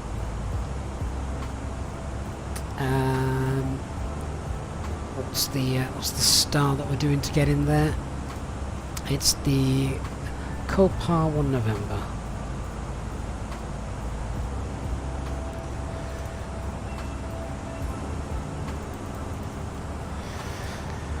Transition altitudes 5,000 feet and MSA is 3,800. Platform altitude for the RMP approach 3,000 feet.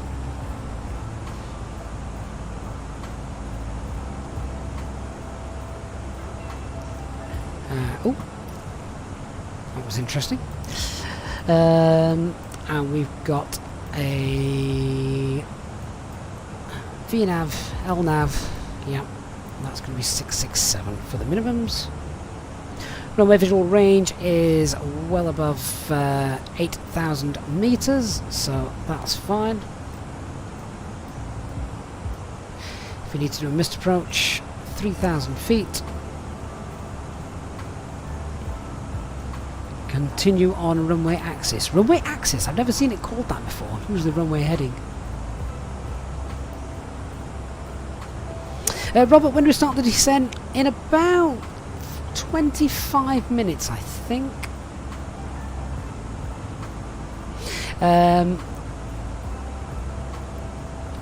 Chris says many years ago he went to Costa for a holiday. He stayed in a hotel immediately to the right of the turnaround at the end of runway 32. He used to sit on the balcony at night and watch the aircraft. Well, that's it. It's during the summer. It's obviously a busy place. This time of year, there's nothing there. Right, so Andre, the fly-by-wire aircraft cannot do RMP approaches. Just has to be, unless you use track FBA mode. There's a tutorial about how to do that on the channel, or you have to do the ILS.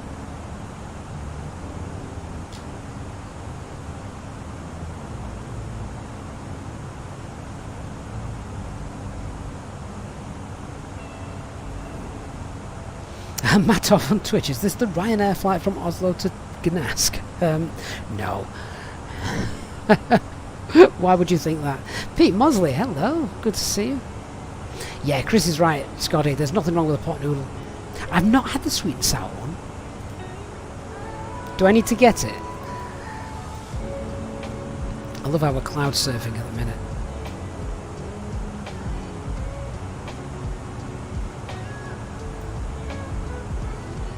Right, so I just need to go and grab myself a drink.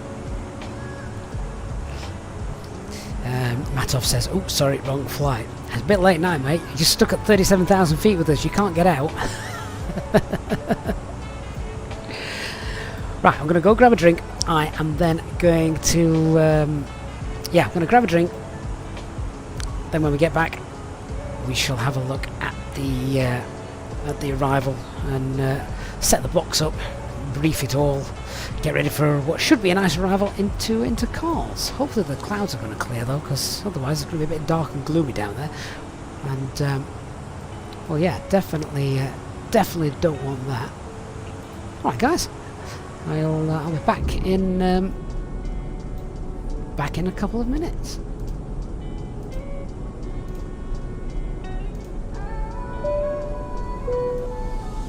In In just a few moments, we'll commence our in-flight service, offering you the chance to purchase from our selection of fresh food available today. Full details can be found in your in-flight brochure. We accept payment in pounds, euros, most major currencies, and debit or credit cards.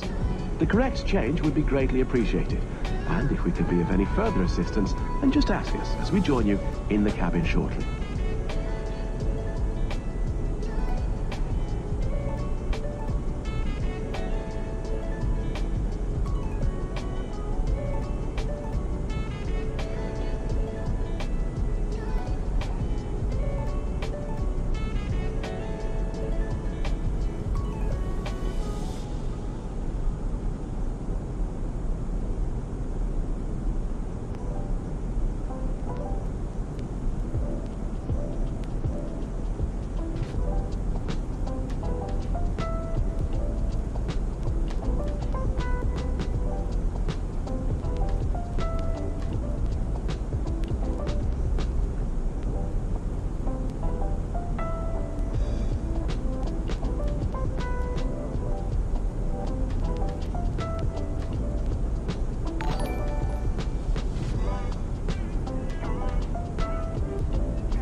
Oh, right, and we're back. Oh, while we were away, Mark Huxley, thank you so much for your Prime subscribed for 2 months. Thank you, Mark. Appreciate that. Thank you so much.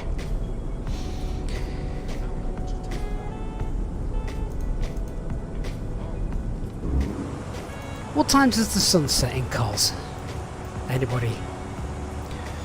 Right, let's get this box set up. Let's have a look. So, battery 4,000 feet. That's fine. Let's have a look at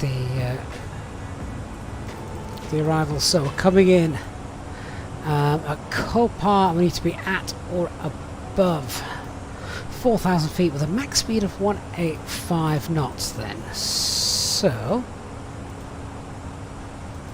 Ooh, sorry guys, the first officer is just barking away. Let me just check the door. Back in a second.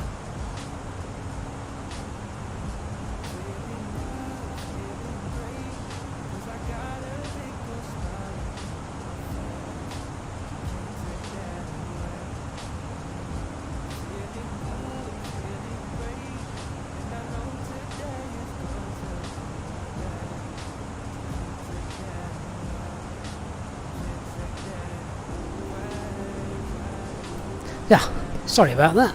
That was annoying. Okay, so what we're doing, copper and then battery, 4,000 feet and 185. Let's check that all looks good. Copper battery, okay, so battery and then max speed of 185. So I'm going to pop in here. We want 4,000 feet. Oh, actually, no, we don't. We need to be above 4,000 feet, and that's what's in there. But the speed, let's just update that. Speed 185. So we're going to have flaps one out by that point, really, aren't we? And then from battery, we're going to get to infer, and we want 3,500 feet by infer. Check what we've got in the box. Infer 4,000, that looks quite high. But 3,000 at 141. Now, infer, it's not telling me it's mandatory, but we do need to be 3,000 at 141.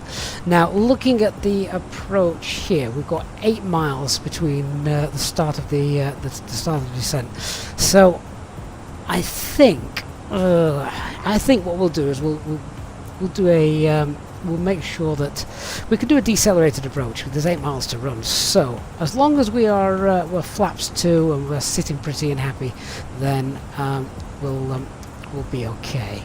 So just check 3,000 feet. Yep, that's an absolute hard constraint. Oh, it's still got 3,000 plus on there, but it's telling us we're going to be at 3,000 anyway. We'll just amend that.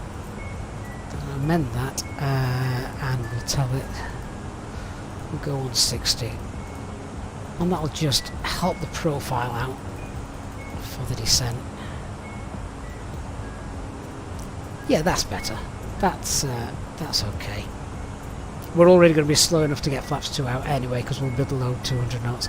Alright, so good. Box is set up. Anything on the RadNav page that we can throw in there? There is a VOR, isn't there? I think, because there's a VOR approach. So if that is indeed the case, what is the VOR on field called? COS, obviously. Why wouldn't it be? So Kilo Oscar Sierra, get that in. Hey Luke on Twitch, good to see you. Progress page, so Lima Golf, Kilo Oscar, runway 14. Let's just check the latest weather.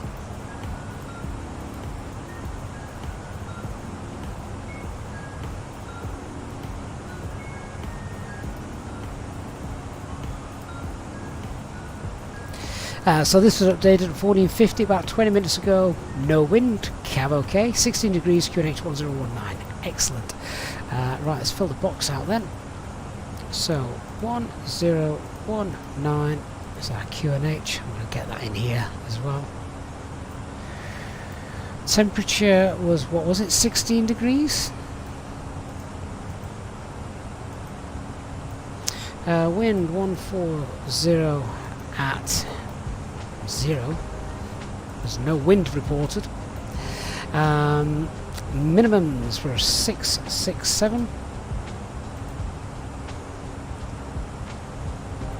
And we're going to do a flap full landing. Right, so S-speed at the moment is 185. That was also our speed constraint, so yeah, I think that's pretty much then dictated to us how we're going to set ourselves up and configure for the approach. Alright, so we've set up the flight plan page. Let's do the arrival brief. So weather we can see, it's cav okay, no wind, so absolutely blooming beautiful for the arrival. Anti-ice probably on as we're descending down through the cloud layer and the temperatures dropping and things. But yeah, other than that, that's really all I can say about the weather. There's nothing really happening. Just check the NOTAMs for the arrival.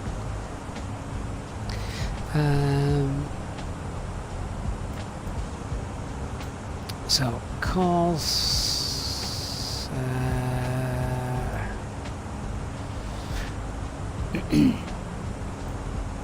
Yeah, okay, so doesn't really affect us in the simulator, but they're obviously closing it. So if we wanted to check, what day is it today? Wednesday. It's closed until 5 PM local time,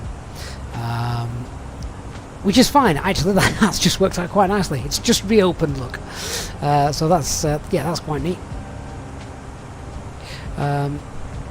So closed due to work in progress on those days. So doesn't matter. But yeah, no NOTAMs to be aware of. Threats to be aware of then. Well, a little bit of terrain as we start the approach. That's going to be straight beneath us, and then a little bit of terrain to the east as we come in on the left hand side. If we need to do the go around for whatever reason, we've obviously got a bit of terrain here shown on the go around. That really wouldn't be an issue to us unless something really unfortunate and unlucky happens on the go around, and like we lose an engine or something daft like that. But yeah, nothing too troublesome. The only other thing that could be a threat is obviously no air traffic control, and we're landing runway 14. If uncontrolled airspace, if someone decides to land runway 32, that could be an issue. If that is the case, I think I'd just disconnect off VATSIM rather than hanging around. But yeah, so something to be aware of. That doesn't happen in real life, obviously. So we're going to be doing the RMP approach runway 14, Cockpit 1 November arrival, and configuring has been dictated to us really. So it's an RMP approach. The RMP descent path is 3.10 degrees, so it's slightly higher than normal. The PAPIs are set to 3.05, so just a slight difference, just to be aware of that. We're legal to start this approach anyway because cav okay, so we've got good visibility.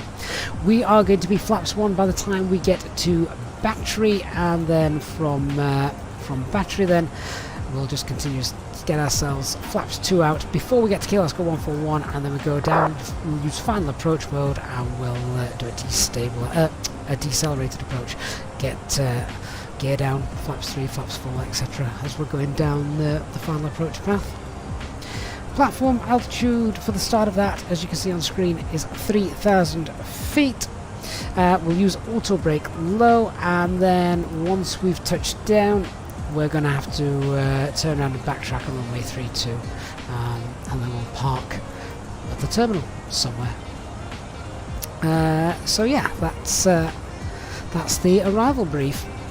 The go around if we need to do it. So straight out on runway heading, or runway axis as it's called here, straight out on runway heading to Cos 142, climbing up 3,000 feet, and then it's a right hand turn to the Lecoq holding point. So there you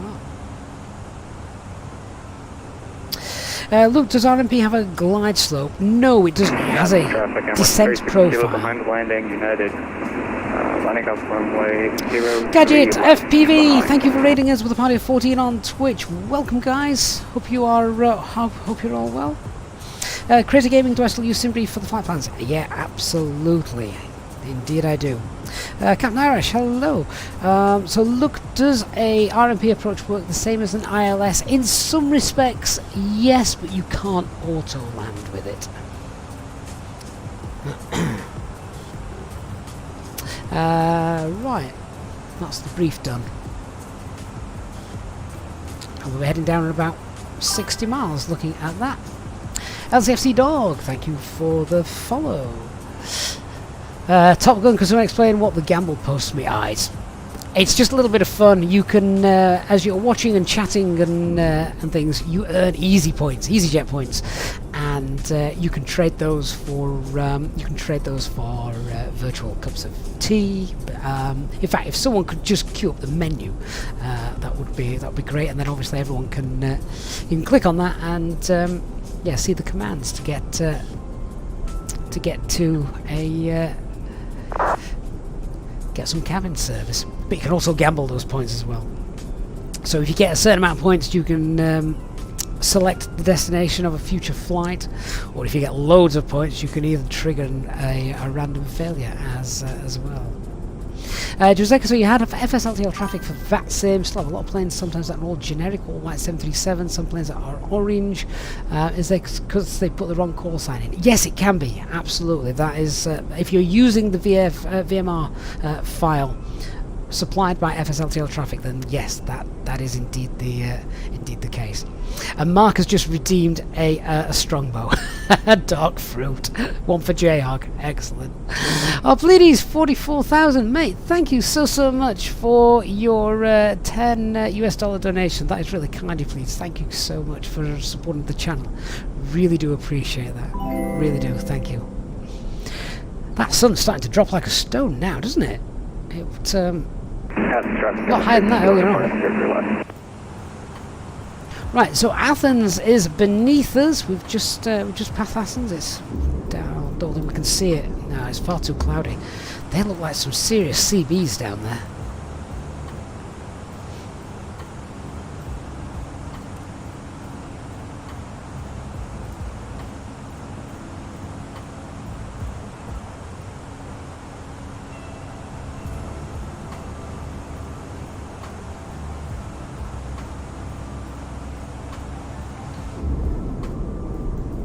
Not long to go now, guys. We should be on the ground in a little under 45 minutes.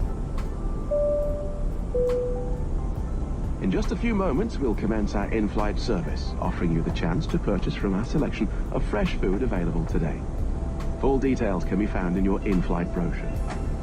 We accept payment in pounds, euros, most major currencies, and debit or credit cards. The correct change would be greatly appreciated.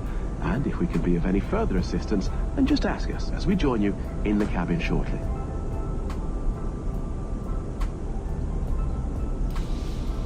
Absolutely starving though. I'm going to have to munch away on like a... The kids have still got so much chocolate left over from Christmas. It's got to the point now where I'm just stealing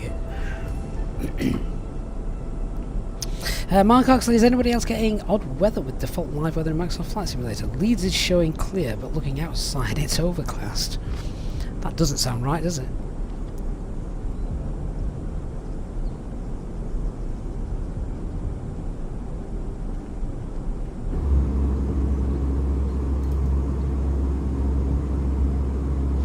I reckon by the time we get there we might have some gorgeous colours on the clouds. We've probably timed the landing time to perfection with regards to a sunset and some orange clouds. I reckon it could look really nice.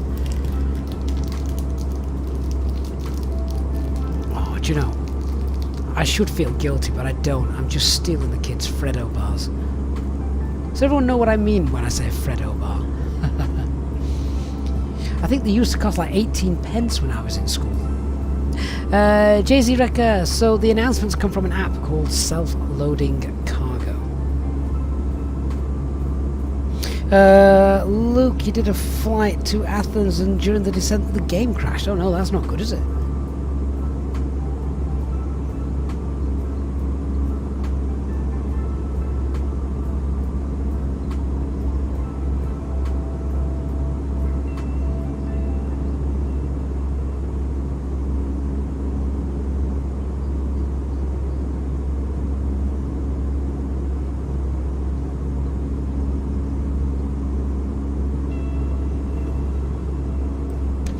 Yeah, Mark, that's it. Freddo the Frog. Sorry, I do keep muting the microphone because I am chomping away on a Freddo the Frog.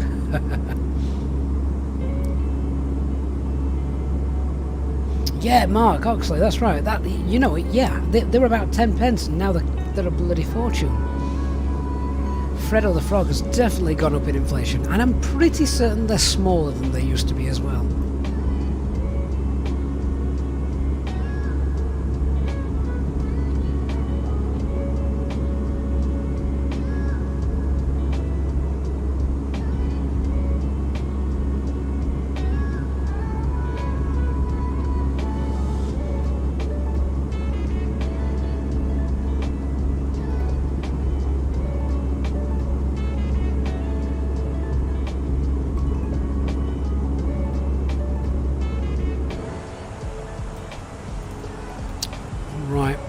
There we go, top of descent's there, so we're going to get ourselves down.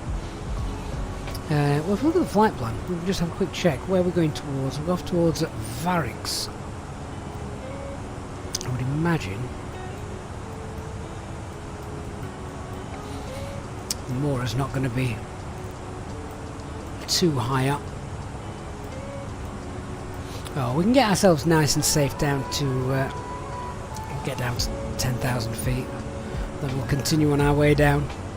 Beluga, that engine sound is beautiful. I know, it's got that little rumble, hasn't it? Mark Oxley says he's fixed the weather issue that he was having.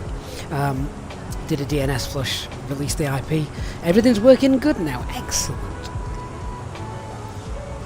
JZ Record, have I been experiencing hot brakes with the Fenix with GSX pushback? Yes, yes. Watch this quickly and I'll show you exactly how to clear it so when it happens, you can't stop it happening, it's a GSX thing, but you can clear it. So what you need to do is you will have to go into your McDo menu, go into, McDo menu, then it's maintenance, go to failures. Here it will then say hot brakes. You then press the clear button and then select hot brakes and it will clear it for you. Then you don't have to worry about it. It'll have gone, the brakes will return to a normal temperature.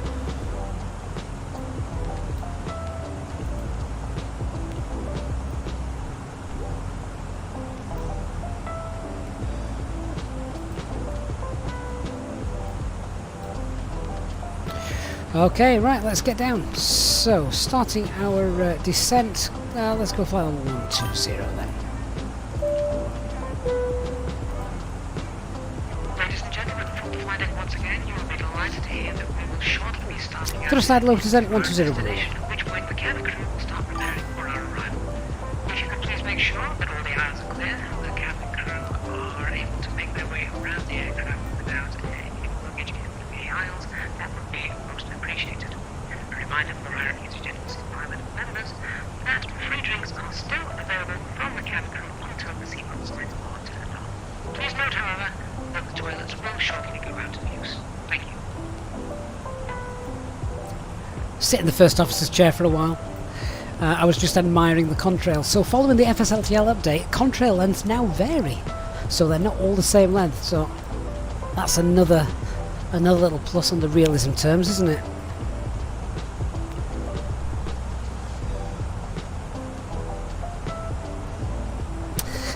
Callum and Cesar, thank you so much for following.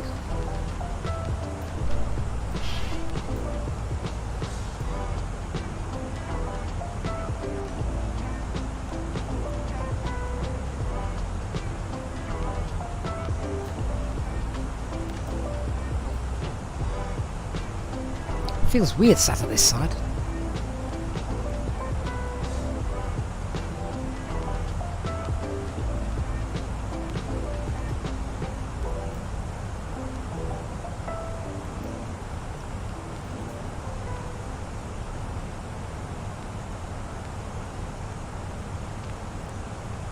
My wife's just walked into the office with one of our children who should still be in nursery.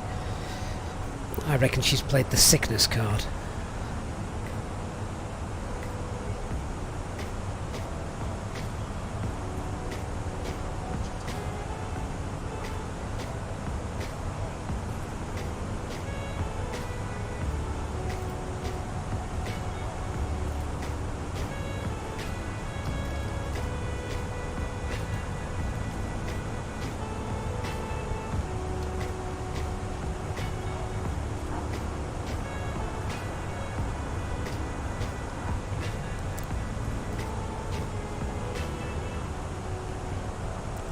Okay, so we're still just below that above that profile at the moment. Let's just wind the speed up a little bit.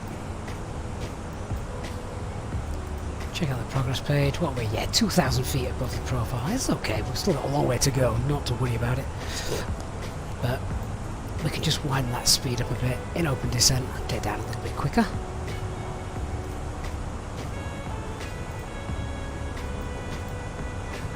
And now you can see in about 20 miles we're going to intercept that profile, so we'll be okay.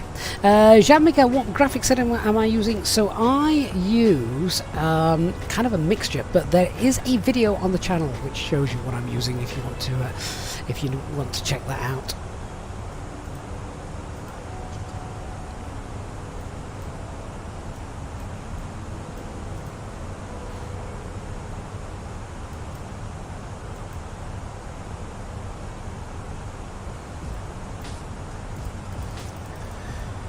Right, so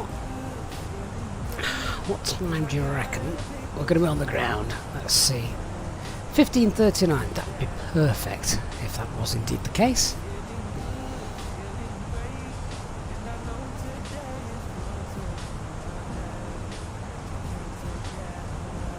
AC Stream says back when he taught, he would award certificates for good work effort over a period of time, and each was accompanied by a Freddo bar.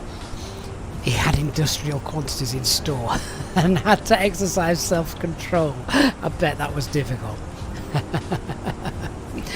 Beluga says, to be honest, the sim still looks fabulous on the low-end settings. You are right.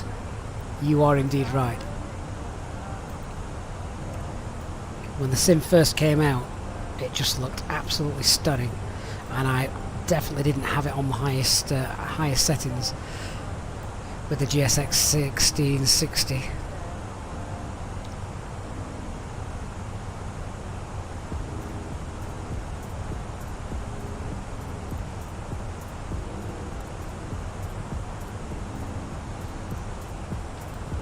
Right, how are we doing with that profile? Catching up, but I'd like to catch up just a little bit quicker, so why not speed up a bit. Be nice if we didn't have to kill any fairies with the speed brakes, wouldn't it? What's everyone got planned then for tonight after the stream?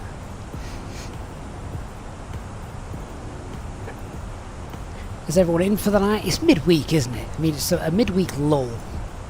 It's like the hump in the middle of the road. It's all downhill towards the weekend from here on in.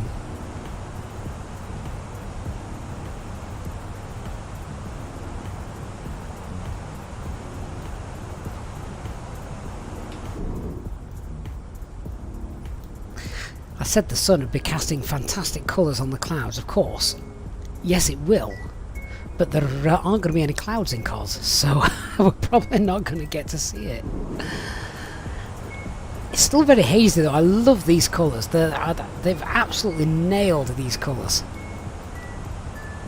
The way it fades from one to the other.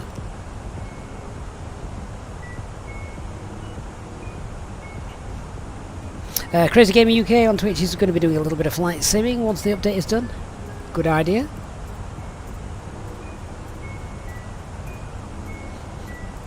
Any particular route, Crazy Gaming?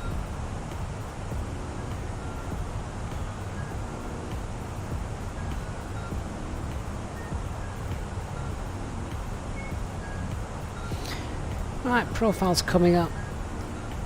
Let's just tease it out a bit more.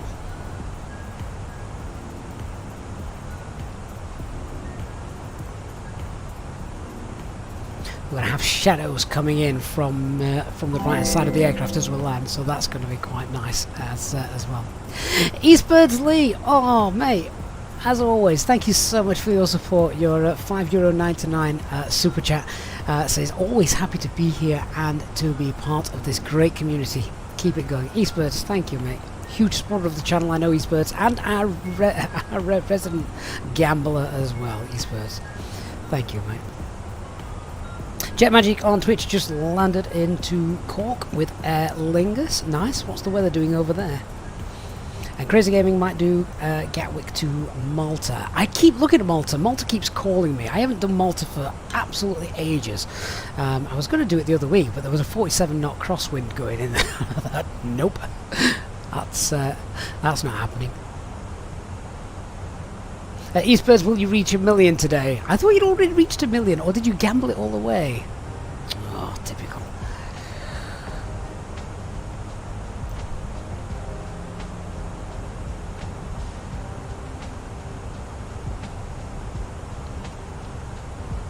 Matthew K says he's currently doing a real DHL flight from Vitoria in Spain to East Midlands.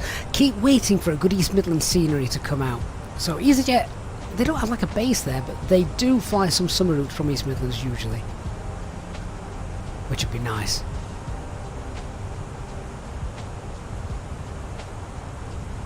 Right, we're getting close to that profile now, which is nice.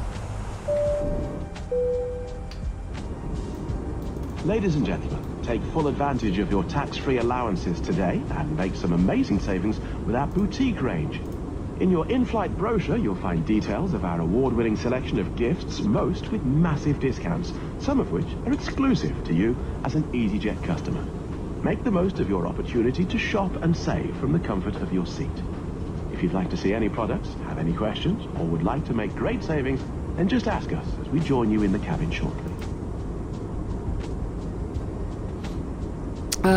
Leon, how you doing, mate? Good to see you again. Says, yeah, I think someone's doing East Midlands. I'd heard it was Pyrrhus. I thought Pyrrhus were doing it. And given the quality of the add-ons that they've done previously, that would be quite exciting. Okay, seatbelt signs coming on.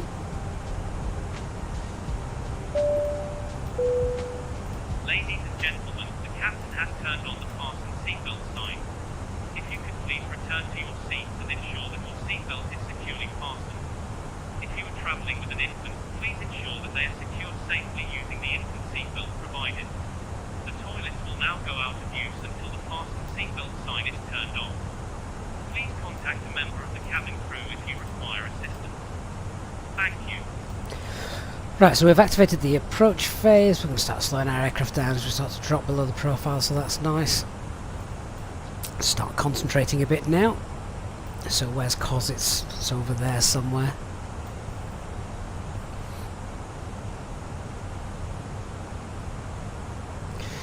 We're going to continue down to, let's go 7,000. Let's keep that in managed descent, and I'm going to wind that speed back.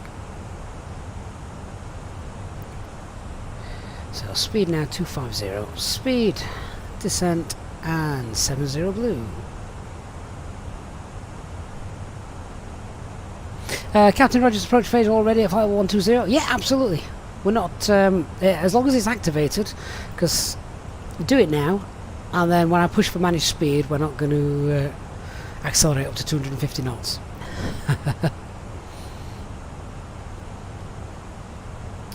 Been there, done that.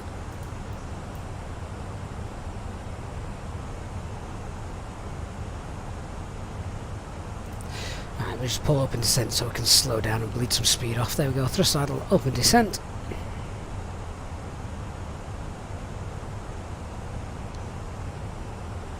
X-Plane, is it tallest? No, we're in Microsoft Flight Simulator, so this is Phoenix. Right, we'll get ourselves now safely down to 3,000 feet. So we're going to need our local pressure for this. 1019, 3,000 feet below, 10,000 feet coming up. Get the landing lights on. Cost traffic Alpine 34 Alpha Mike is now inbound Copar on the Copar 1 November for the RMP arrival runway 14.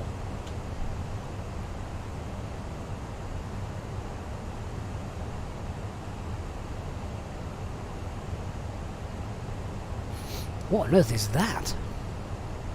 That looks a bit weird.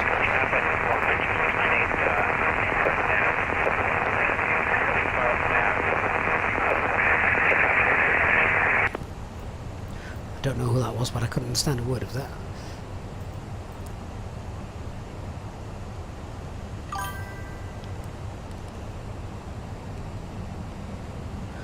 Yeah, I'm gonna have to use some speed brakes.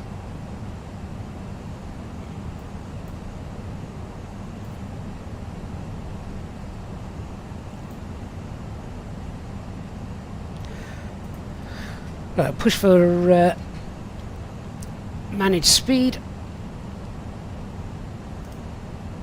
We said we were going to be at a green dot and then S speed by battery, didn't we? That's 5 miles away, so bit concerned we might be a bit high here. So flaps 1, it's done.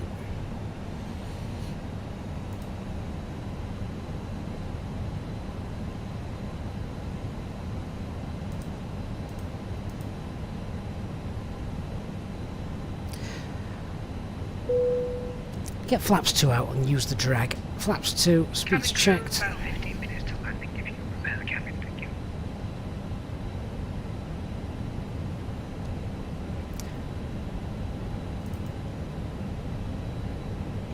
got an aircraft over here. Where's he going?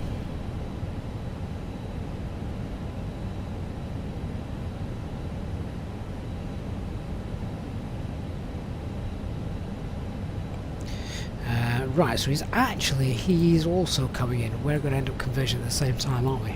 Okay, so what I'm going to do is, I'm a bit high anyway, so we can go left and we'll just vector in behind the aircraft on finals. So, let's pull heading. We'll fly 3-2. We'll get in behind him. He's going to have to backtrack as well, I'm guessing. Ladies and gentlemen, we will shortly be landing. Please ensure your cabin bag is safely stowed with your laptop inside. Your Put the tray speed table brakes must away. be stowed, armrests down, and window blind open. You now need to be seated with your seatbelt fastened, ready for landing. Please help us by handing in any rubbish, newspapers, I'll or tidy up the magazines flight that you plan do in a not little want to while. take with you. The toilets are no longer in service. So there he is. We've just got to give him a chance to obviously land and then backtrack as well. And cause traffic, Alpine 34 Alpha Mike, just extending our downwind to slot behind the other aircraft on final for runway 14.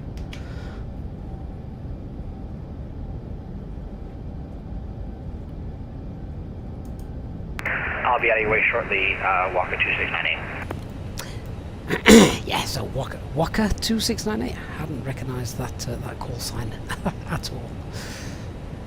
Right, so we're below the profile now. Let's just slow down our rate of descent. We can carry on.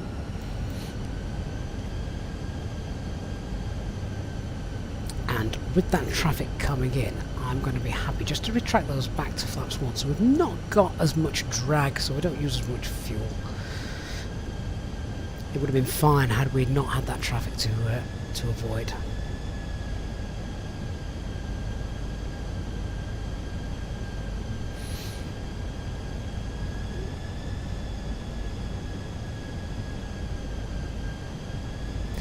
Okay, so we're making the base turn now. How far out are we? Currently about 18 miles. Hey Matt, good to see you. Yeah, the sim's looking well good, isn't it? So Black self-loading cargo is responsible for the announcements. Right, we're going to go direct now to in first. So let's pop that in.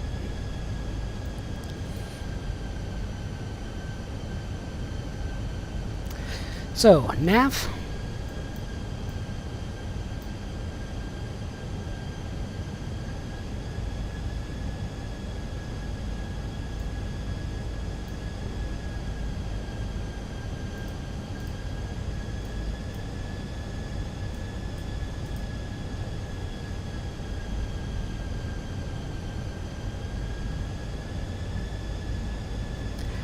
And there's that aircraft.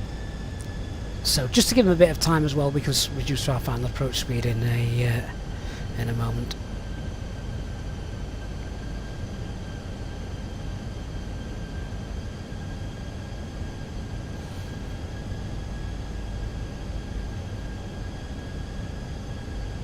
So if we're at 3,500 feet, I'm actually just going to push to level off there.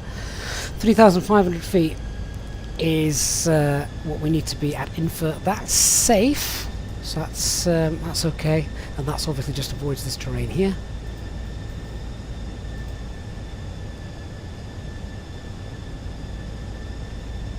We'll get flaps 2 out as we approach it, and then we're good to make the approach in.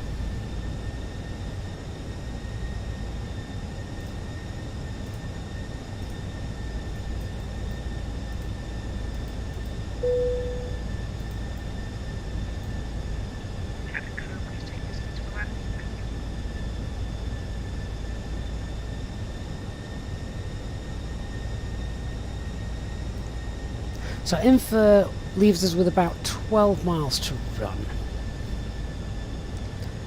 And cause traffic, Alpine 34 Alpha Mike is now establishing for a 12-mile final, runway 14.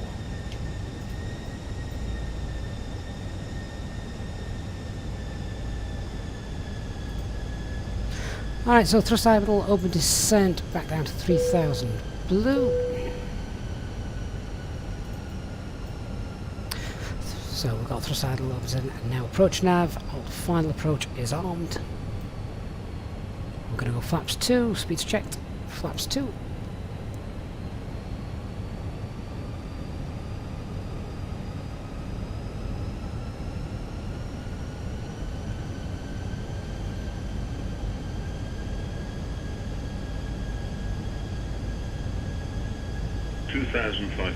Mid altimeter is alive.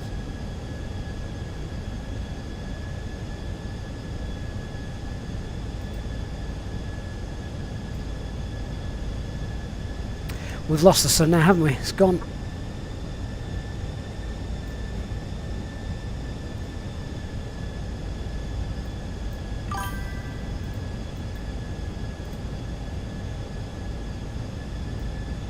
So just looking down there, we've got 9 miles to run. Dougie, thank you for following.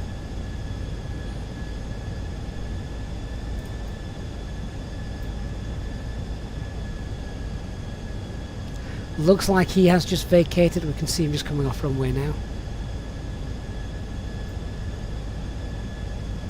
Final approach mode. Down we go.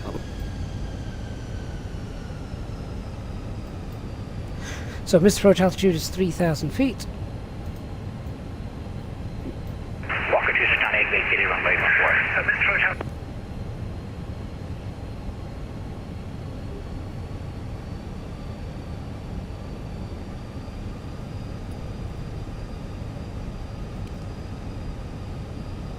Right, gear down. Spoilers armed. Push for managed speed. Get the lights on. Flaps 3, speeds checked. Flaps 3.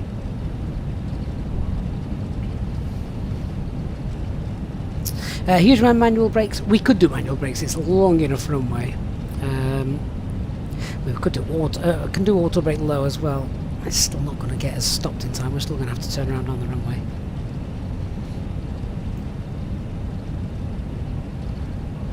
Now 4.5 miles to run. Cause traffic, Alpha 34 Alpha Mike, 4 mile final, runway 14. Flaps full, landing checklist. So cabin secured, go around altitude is 3,000 feet set, ECA memo, landing no blue.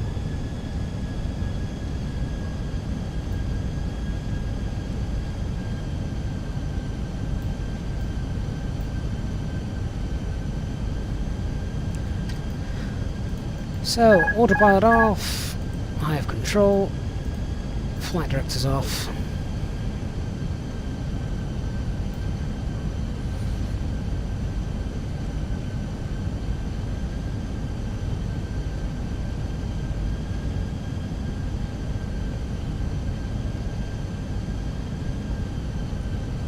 So you don't always need auto brake, particularly on a decent length runway. 1,000.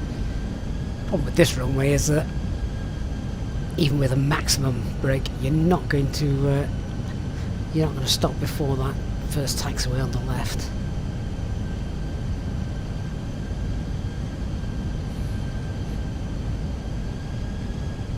We appear to have got a quite decent tailwind. Where's that come from? That wasn't in the meta.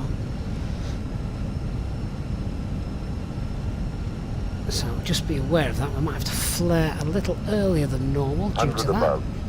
500. Continue. Minimum. Continue. And come on, 3 whites, 2 reds, 2 whites, that's okay. 100. 50. 40. 30. 20. Retard.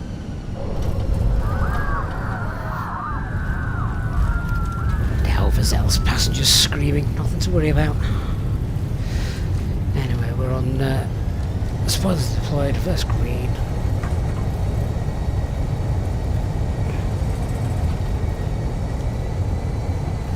Manual brakes, 70 knots, reverses off.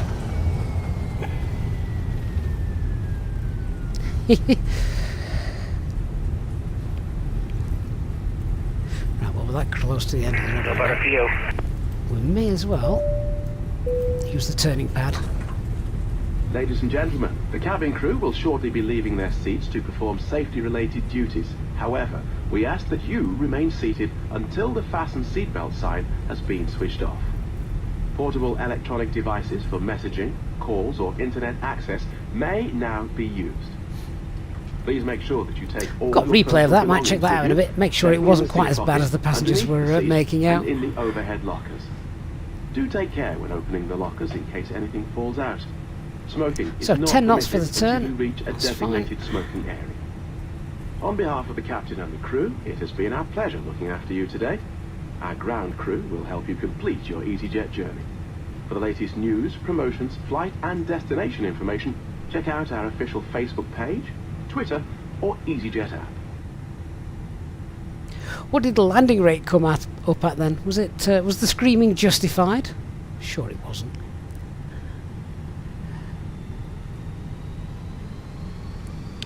Cos traffic Alpha 34 Alpha Mike is backtracking now, runway 32.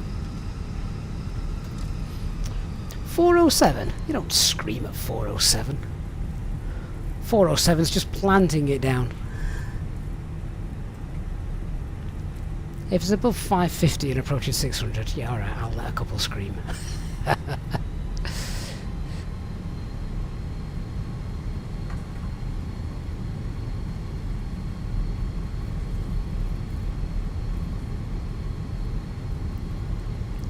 Right, we'll get parked up, and then I will play the runway.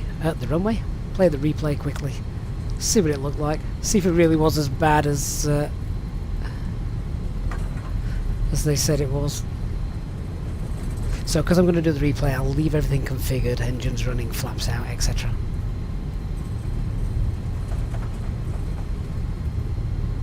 If you are on your way out, please do hit that like button. Makes a big difference to the channel. So, thank you to everyone who's already gone and done that for me.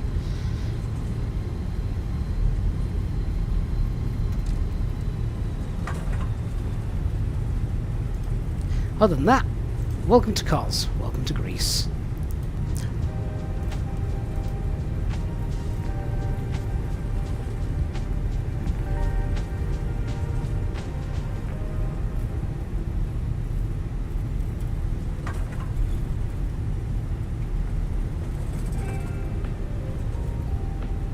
Course traffic out 67 Romeo radio check.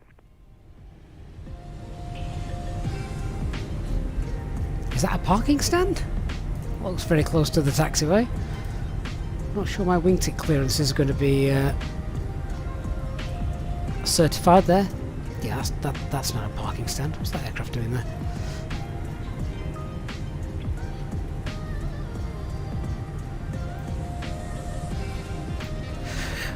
Could just be a different scenery. Are we just going to slice straight through the guy's tail? Oh no, close enough.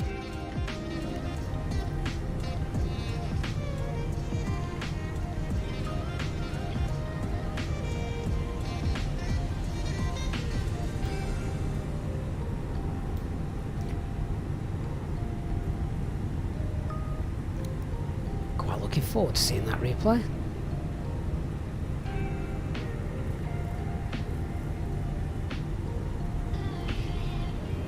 Oh, is that one of the new virtual airline liveries? Is it a virtual airline livery, that one? Or maybe not, I just don't recognise it. There's a lot of aircraft here, isn't there, today? It's nice. Gavin, that's Walker Virtual Airlines. You're correct. Oh, fantastic. Good to see. Right, let's taxi straight through this parking cone that some careless ground handler has left.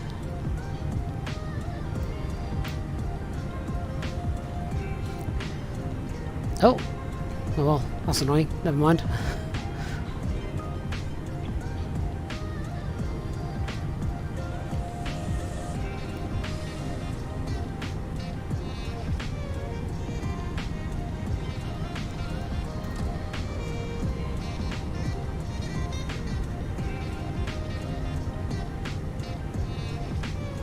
Well, we weren't allowed to park in and taxi without a marshaller, so I'm glad one's turned up. It's not on strike. And stop. Job done.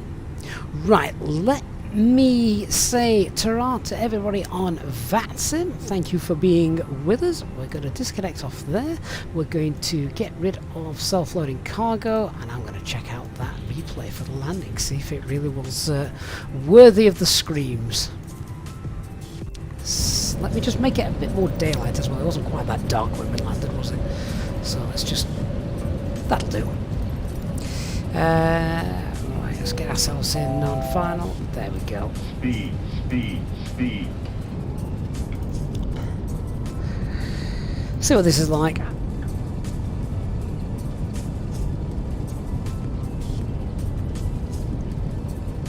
Weather looks really calm now, doesn't it? Looking at the sea.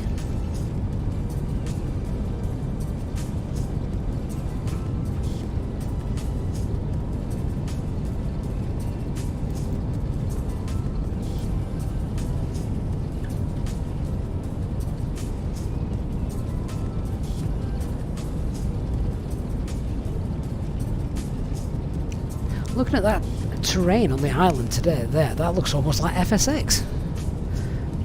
I think that needs an update. In fact, that looks awful. Does everybody else's look like that? Not. Outer Mongolia doesn't have that bad terrain effect. How strange.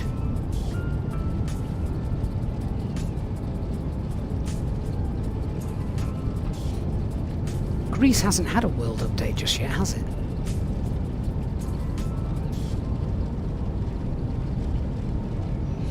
Alright, let's see what the touchdown is then.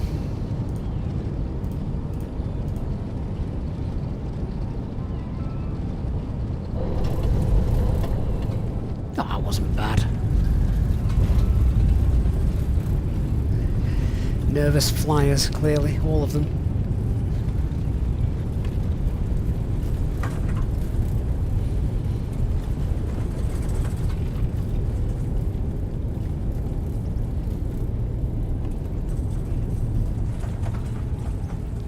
Check out the, I'll just check out the other side. Because, well, why not?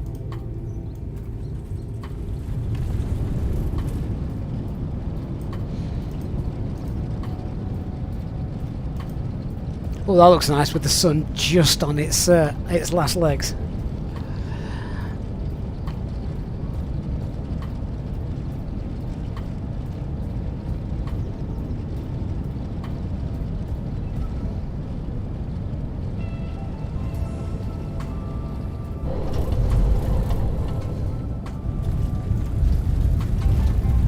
These touchdowns are getting better and better.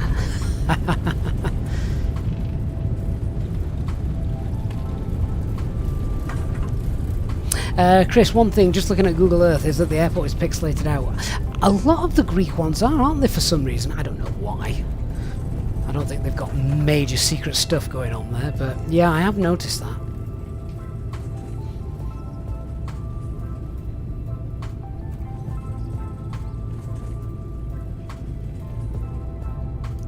Right then, well, I'm pretty happy with how all that went. We could have gone in a bit earlier, but we had to obviously avoid for a little bit of traffic. Just quickly look outside.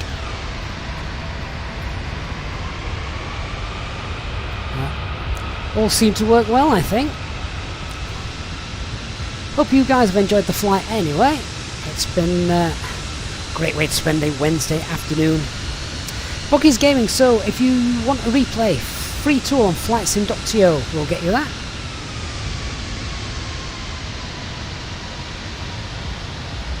Nothing wrong with that touchdown. I don't care what the passengers say. I'll live with that. Right guys, thank you so much for your company. Hope you have enjoyed your afternoon flight with me. Huge thanks to everyone who flew along, and of course to those of you who have contributed and supported the channel during our stream today. As always, a big shout out to our Easyjet Sim Pilot channel members. Then thank you as always for your support. I'll look forward to seeing you all on the next one. Speak to you all on Discord as well. Make sure you check that out. Thank you so much for leaving a like, and I will see you on the next flight. Bye bye, guys. Have a great Wednesday.